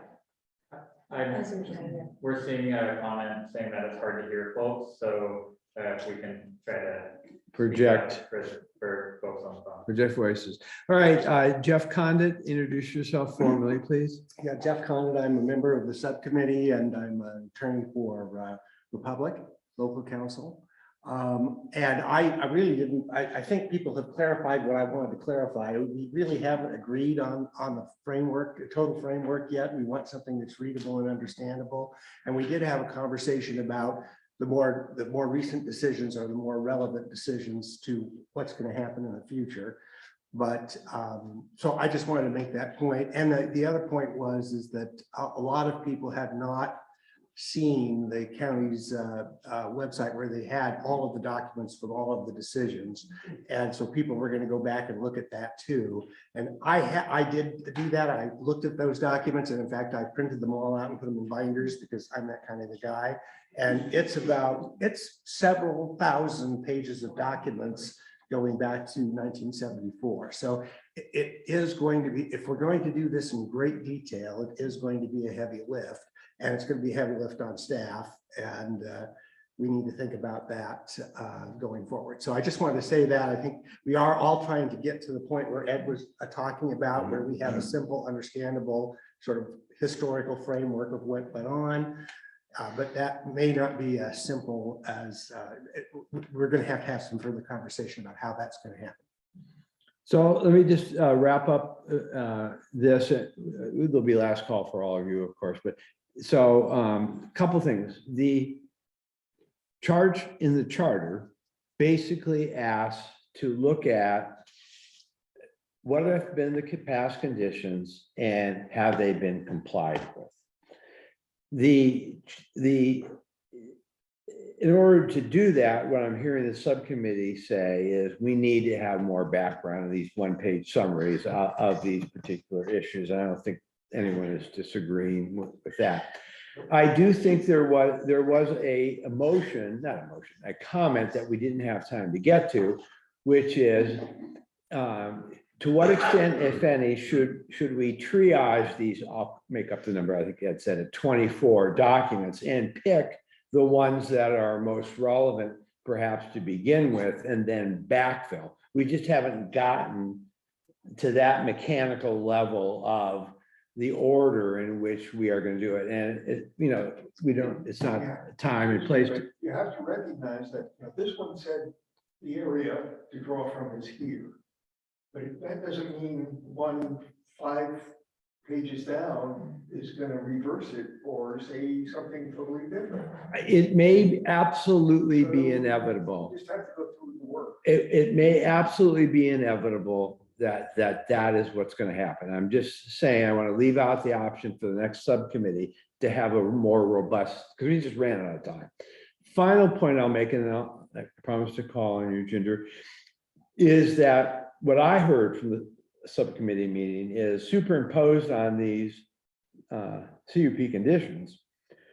We have contracts with the county that impact this, and we have not, the subcommittee has not gotten to that level. So at some point, to get the whole meal big picture, you're going to have to integrate these documents, and then what do the contracts or the franchise agreements say for the landfill, and that's another step going forward. So I have Ginger, then Liz. The only thing I was going to say is whatever you land on in terms of how you attack this has probably been the most helpful thing I've seen thus far, and I really appreciate the amount of work that obviously went into this. I know we were talking a few minutes ago about how it's really hard to find anything between the emails and the links and the documents that are going around, but just in terms of taking something from 50 years ago and putting it in a simple, easy to read format, this is really helpful, because sometimes I feel like I'm going blind trying to find information. So thanks. Liz. I just want to comment. I have a question on it. When we're looking at the map for the original intent, what is that for exactly? What we're focusing on? It's for the regional landfill destination. The whole map is a regional landfill designation, watershed designation. And then those letters that you're scratching, I mentioned, those are about maybe 8 or 9 of the 20 or so chicken scratches there.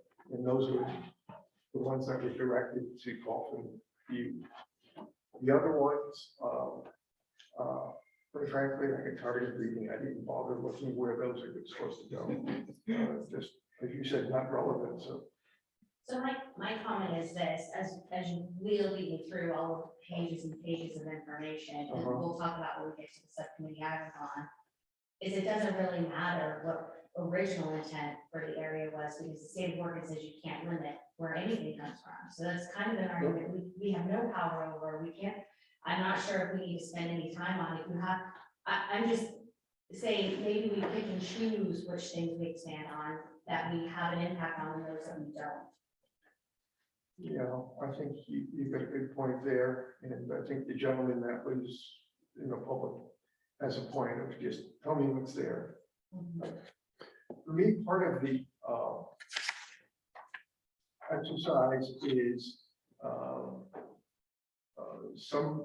avoiding somebody going into the county records and say, aha, here's the magic piece.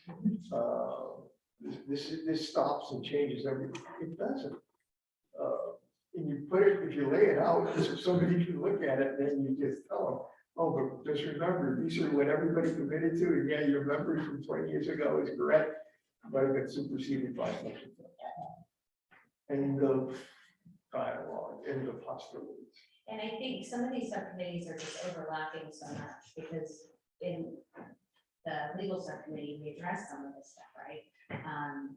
The order of the approvals, whether or not, what the actual definition of original landfill is, right? Like, I think as we share this, we're gonna be able to throw some of that work out, because it's not gonna be relevant for you to spend time on, given that we have only so much time. I mean, I know we've gotten a little bit of an extension, but 1,000 pages. Like, I can't even imagine having to go through that in a few weeks, right? Like, I don't know how you're gonna do that. Pretty fast. Yeah. All right. Just so conscious of the time here, I'll call on Brian, and then we'll go on to the next two subcommittees. Just a quick question. I mean, I'm not a land use expert. I mean, but to these, so this one's from the 70s. Is the next one superseded, and then this one's no longer valid? So just some context as you're going through this. If that makes sense. There's a bunch of them that don't have any bearing on it. Let me change this. If you're just worried about the area that you're drawing materials from, there's probably only 3 or 4 at most. If you're looking at conditions placed on the operation, you've got a bunch. For example, there's one liner that just says approval, and it shows a figure, and the figure is shows basically what looks like a leachate collection pond on the south side of Dolphin View, way west of where it is now. That they change it into my environmental eyesight instead of just reading the document. That tells me they had a leaching problem there that they had to fix. And that's okay. But it all gets back to what's your perception of the way the facility operates. So that one needs a little help. And that'll probably need some DEQ help for, okay, where's the permit for this? What does it describe? And that's a whole other aspect we haven't tried to tie together. So if I had a request, it would be to have a list of all the DEQ permits for the facility. Just number, and then DEQ has a good system. I'm going to use it. I'm going to get like number 306, which is the solid waste management permit for the facility. I just kept blocking it. So perhaps the subcommittee then can put together a list of asks, and we'll give Brian about 6.5 hours to pull that together and send it back, analyzed with one-page summary. Storage, and then people look through them. All right, thank you very much. That was extremely impressive. The next committee up is a combination of 2 charges. It's topic A3, legal issues, and topic B1, land use review. Again, those A's and B's and C's are simply references back to the charge in the charter. While that group is teeing itself up, because this is our Halloween meeting, I stopped by C's Candy on the way here and bought a 1-pound box of C's Candy.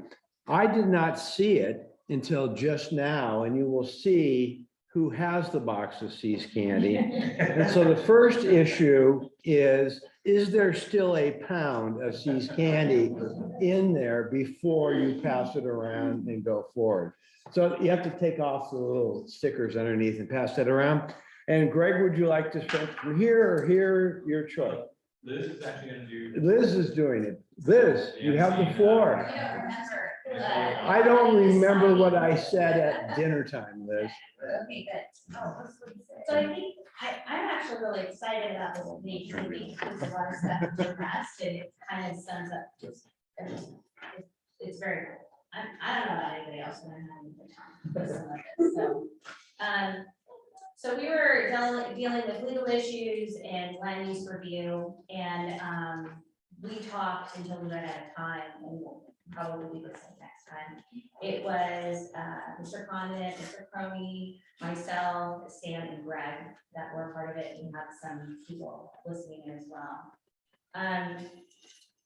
So the thing that I found most interesting is that it seems to me that there was a lot of conversation about whether or not Mr. Crony was the best man for the job.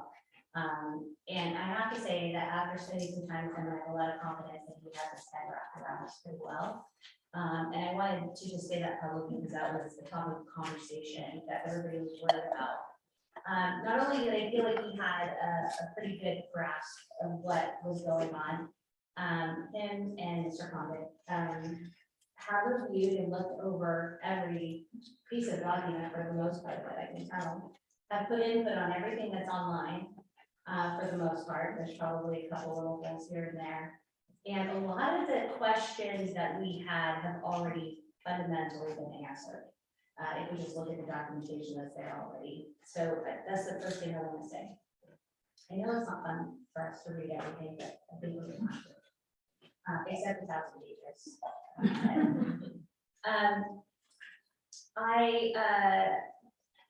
I also found it interesting that the last Republic Service agreement between the County and Republic Service was a process of a 2.5-year agreement.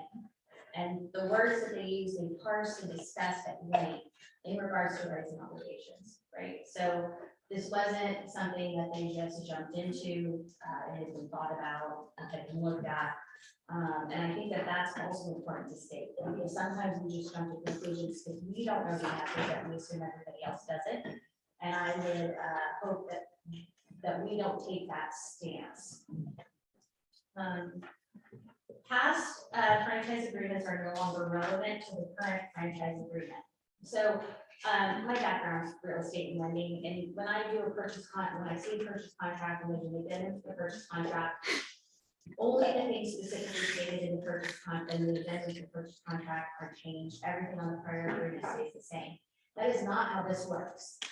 So every new agreement is a new agreement. And we're not carrying things over for the fun of it. There's nothing that you have to keep going back stage after stage after stage to see if it's still there. Oh, sorry. I always told that super loud. So.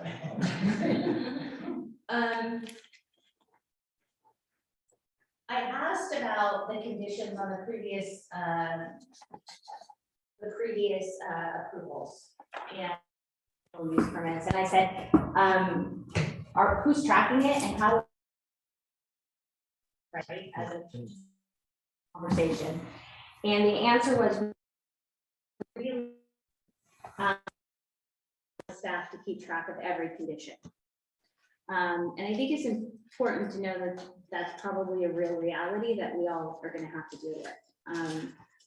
The second piece is super important. They rely a lot on community input if they see something or they're worried about something. So we as are essentially in charge of making sure that things are being done and met and asking questions and not making those assumptions. The other person that's in charge of making sure that those obligations have been met is it's probably that's actually been tasked officially that job. So we confirmed we cannot tell anybody who can and cannot bring trash into the landfill. I think this keeps coming up. I hear it on the street. People are really annoyed that everybody brings their trash to Coffin View. But law says we cannot limit that. The only thing that Mr. Ferdy said we could limit is the amount of tonnage going in. So if there's a limitation that we want to put on the landfill going forward as a community, if you want to talk to anybody about it, it would be limiting the tonnage going in. There is also a lot of question of who's monitoring water, who's monitoring air, who's monitoring. A lot of those things are overseen by the DEQ, BSL, ODFW through the DEQ, or DEQ through the ODFW. I don't remember exactly how that works. And it's important to remember that federal and state law will trump essentially whatever we decided at the county level. Doesn't Biden then, it just trumps it? Well, listen, I am not an attorney, so I am not going to but so the federal government says we can't, this is how it is, there's no way for us to do that, okay? I also put the definition of a regional landfill because it's in the ORS, it's on that document. We don't have to wonder about what the definition of a regional fill, we don't have to speculate, we don't have to look, this is the definition out of the ORS. And that Mr. Crony also did a memo talking, and I don't know if we have that because it came in super late, so maybe next time. Where we're going to talk about ambiguous language because that seems to be a thing that people are worried about. We're also going to ask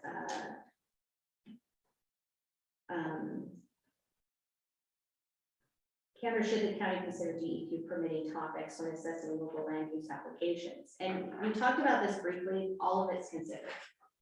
They already take that into consideration when they're doing it, but we'll talk more about that. And our next meetings will be the 8th and the 15th from 4:30. Questions, comments? Christopher and Catherine? I thought I had a question, then I kept reading and I answered my question, so thanks for such a Good great job. So Catherine and Ed?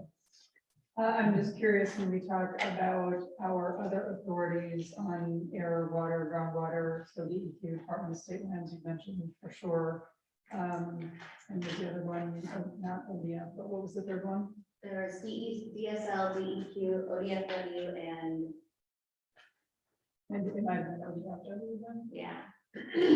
So with that, my understanding is that there are varying levels of authorities over a county per se, and sometimes that it's more of partnerships, memorandums of understandings, things of that nature. Is there opportunity, or have you considered looking at what measures have been taken by any of those agencies to look at Coffin Butte landfill and any of their impacts to the environment? And why I asked that question very specifically is I know that DEQ in one area of that, they may not necessarily, so they might work in, surface pollution or cleanup of an area, but they wouldn't automatically investigate groundwater, for example. So is there a way to look at what those records might be of what oversight from these agencies has occurred over the period of the life of this landfill, most importantly, probably currently? Well, there's not a simple answer to that question. One of the things I was tasked with was trying to piece out the difference between the federal jurisdiction, DEQ jurisdiction, and the local jurisdiction. And it's complicated because DEQ actually administers the Clean Water Act and Clean Air Act for EPA in Oregon. So it and the state law. So it is the agency that has the overarching environmental responsibility for this. And there are, I think, 3 different DEQ permits that Coffin Butte has to get and maintain in order to be able to operate. And there's a document that we submitted in the record that one of our consultants did that sort of outlined everything. And then one of the other things in the document is all the reporting requirements. So there's inspections, there's reporting requirements, there's analysis, so it's very complicated. Certain portions of that DEQ has reserved for itself. So it preempts the county from imposing any local regulations or by order in a manner that conflicts with the DEQ regulations. Now, there are some things DEQ regulates and some things DEQ doesn't regulate, but the county can consider.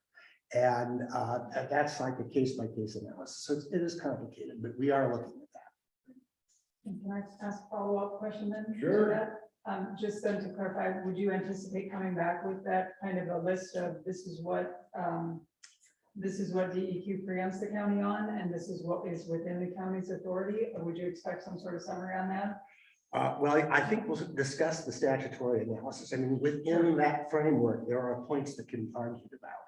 And I don't want to say we're going to come with a definitive answer, but we'll come to say, here's what the statute preempts, here's what DEQ regulates, here's what the county can do and can do in the past. And so one of the things we talked about is that the county, as part of its conditional use permit approval, and if you look at the historical conditional use permits, you will see that they do this, is they always impose a condition that we have to comply with the DEQ requirements, and any violation of the DEQ requirements is a violation of the county permit. And that is so that if DEQ finds a serious violation, then the county can say you're violating your conditional use permit. So that's one of the ways that the county and the state integrate the review. And under Oregon land use law, they're required to coordinate, which is why the DEQ requires the county to do the conditional use permit prior to them considering the overall permits. So I'm trying to make this as simple as possible, and we're going to try to boil this down in the document. And the document already contains sort of whose responsibility is what, and we're going to try to explain it a little better in layman's terms, and that we will attempt to do so. Appreciate it. Thank you. Ed? One is just being picky, but it's on the second page, the top line. To simply put federal will override state. And strictly speaking, that's not true. Federal sets minimum. Under preemption, the states can be more restrictive than the federal government. They just can't be less. So that's what That's right. I can confirm that, yeah. That's And so I don't know if the county could be more restrictive than the state. No, I don't believe so. The thing that you're touching on a little bit, and that's kind of why I've asked for the DEP a couple of times. Mentioned having a list of permits. Some of the permits, at least one I saw referenced, was a RCRA permit. Early Resource Conservation and Recovery Act. It's a special law from the 70s, 76, I think. It has classifications for landfills, hazardous waste, and then non-hazardous waste. And the non-hazardous waste, Subtitle D, also has provisions for special wastes. And the special wastes have allowances for industrial waste and other types of materials. So where I'm driving this to is when we look at the permits and roll it back to the county things, we need to maybe change the image that this landfill accepts not just municipal waste, but also can accept these special wastes, which can be industrial wastes. And if my recollection is correct, during the tour, one of the gentlemen mentioned having a special screening process for sources of these special wastes, so they can make sure that they didn't get into the hazardous waste category, because that's a whole different thing. And then the landfill would be in violation of a whole bunch of federal laws. So we're right on the cusp of getting at some good information, but all of this is conjecture. So I encourage you to dig through, and I think we really need some help from DEP to lay out what is governing here.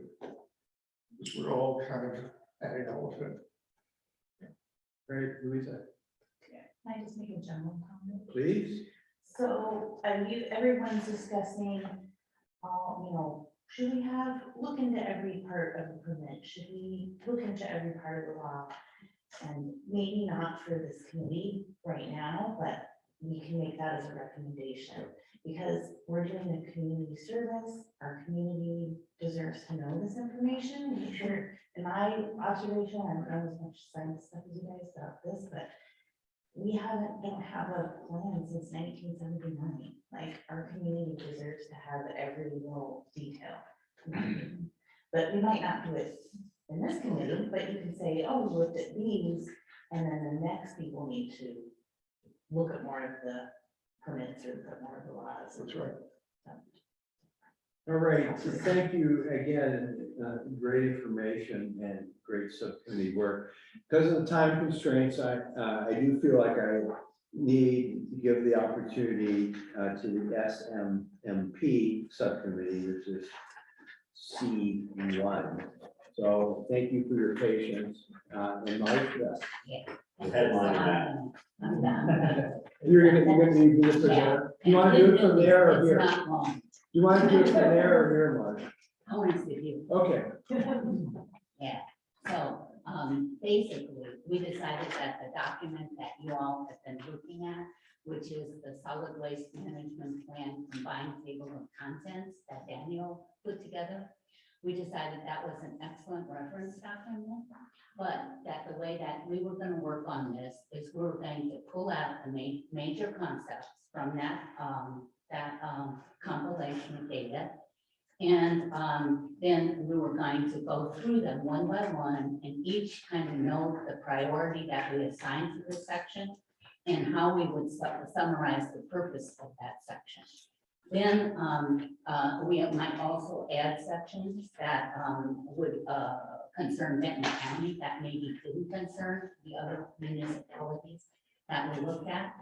And then our next task is to add back in and insert subsections underneath those skeleton topics based on our knowledge of sustainable materials management here in Benton County. And I just want to mention that the input from the folks that we had earlier in the program from neighboring counties who have been through this process is just awesome. That was just awesome information. And I want to say about our committee, we have a number of folks on our committee with deep and wide experience in the sustainable materials area. In fact, every one of them except me. And many of them, I'm sure, have attended numerous conferences and workshops on this subject over the years. And some of them deal with it daily in their jobs. And, some of them, like Brian, are charged to come up with a plan like this for his county. So I think we just have an excellent team here. And Ryan here from Birding Builders is going to join our team. And I think that is just going to be an awesome addition to our team because he can speak to the kinds of code changes that need to occur so that builders can actually build with having recyclable space in their projects. And I'm excited to hear what everybody's going to want to put into this document because I think it'll be a dynamite thing. I'm also hoping that we have some time to spend on the risks and responsibilities of our county, given that we do host a landfill here, and you know what unique characteristics of that are. So anyway, I believe we have the expertise to produce a document that will form a strong nucleus for the eventual RFP that is issued seeking a sustainable materials consultancy firm to formulate a sustainable materials management plan at the county. The end. Bravo, bravo. Ryan, I do have one quick question for you. Did Marge tell you about the new member hazing ritual that happens at the subcommittee? She gave you a candy instead. Thank you all very much. So as I think you can see, we are now into that, solidly into that performing stage where we're teeing up the work, it's being divvied out, there's work plans in place. And I think you're gonna start to see, as these meetings go on, first, this little divergent thinking about all this, and that's gonna come convergent, come together, and then Liz was saying, we're gonna take this aspect from this subcommittee with this aspect and this aspect, and then figure out the best order and what's needed and not. With regard, I said at the beginning, I would talk about the meeting evaluation. I'll simply leave it to your desire. If you'd like to fill it out. We'll send a reminder email tomorrow. The link is at the bottom of your agenda and whatever that ink blot thing is.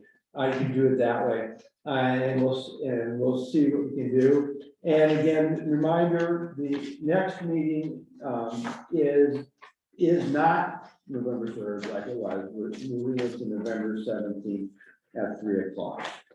So go forth to good, avoid evil. Thank you all very much. Yeah, oh, I'm sorry. It says that there's an open house. Oh, it is, okay. Oh, yeah, let me say a little bit about that. Can you tell us what that Yeah, is? yeah. So there's gonna be a public relations marketing notification push done by the county PIO. And everyone's gonna be invited to the first half of the meeting of this meeting. We'll have a formal work group meeting for the first half of our time there. Then there will be an open house. The contract is being formed.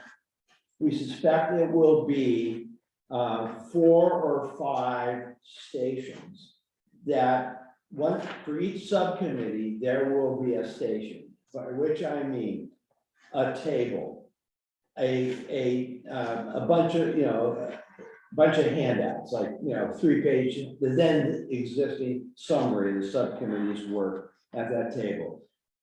Chart of the charge that will go into that, and the public can rotate through those stations and ask the work group members who are on that subcommittee questions. There'll be an opportunity for public comment. We might even have a questionnaire. So it may be that on our agenda is that the subcommittees come up with 1 or 2 open-ended questions or Likert scale questions that the public will answer, have a chance to answer at that station. And there'll be refreshments and what have you, but it's designed to open ourselves up to input from the broader community. So it's first half us with them hopefully observing, because there'll be the subcommittee reports. Second half, the big open house where we're inviting people in. Details to follow. This is Film on at the 11. It is on the 17th. Yeah. Yeah, second half of the 17th meeting. But that's the next meeting, Yeah. Yes, not the third, I think you said that. yeah, third's gone. We're moving it to 17th. That's where first half is the work group meeting, second half is the public meeting. It's my understanding that we're doing it here, and there was someone had their. Oh, yes, Catherine. Just clarification, so since we will not be meeting as a big group, I'm assuming some of the details and the prep work will happen in our subcommittees then? Yes, so like picking up, what open-ended question or Likert scale question you might have, that will be done in the subcommittee. And who's bringing the chocolate? I'm happy to do it with chocolate. Did you like that chocolate? Is that not pretty sinful? Pretty darn sinful chocolate. All right, go forward to good, avoid evil. Thank you so much. Thank you. Yeah, and here's are you the keeper of the sign-in sheet? Yeah.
Oh, wow.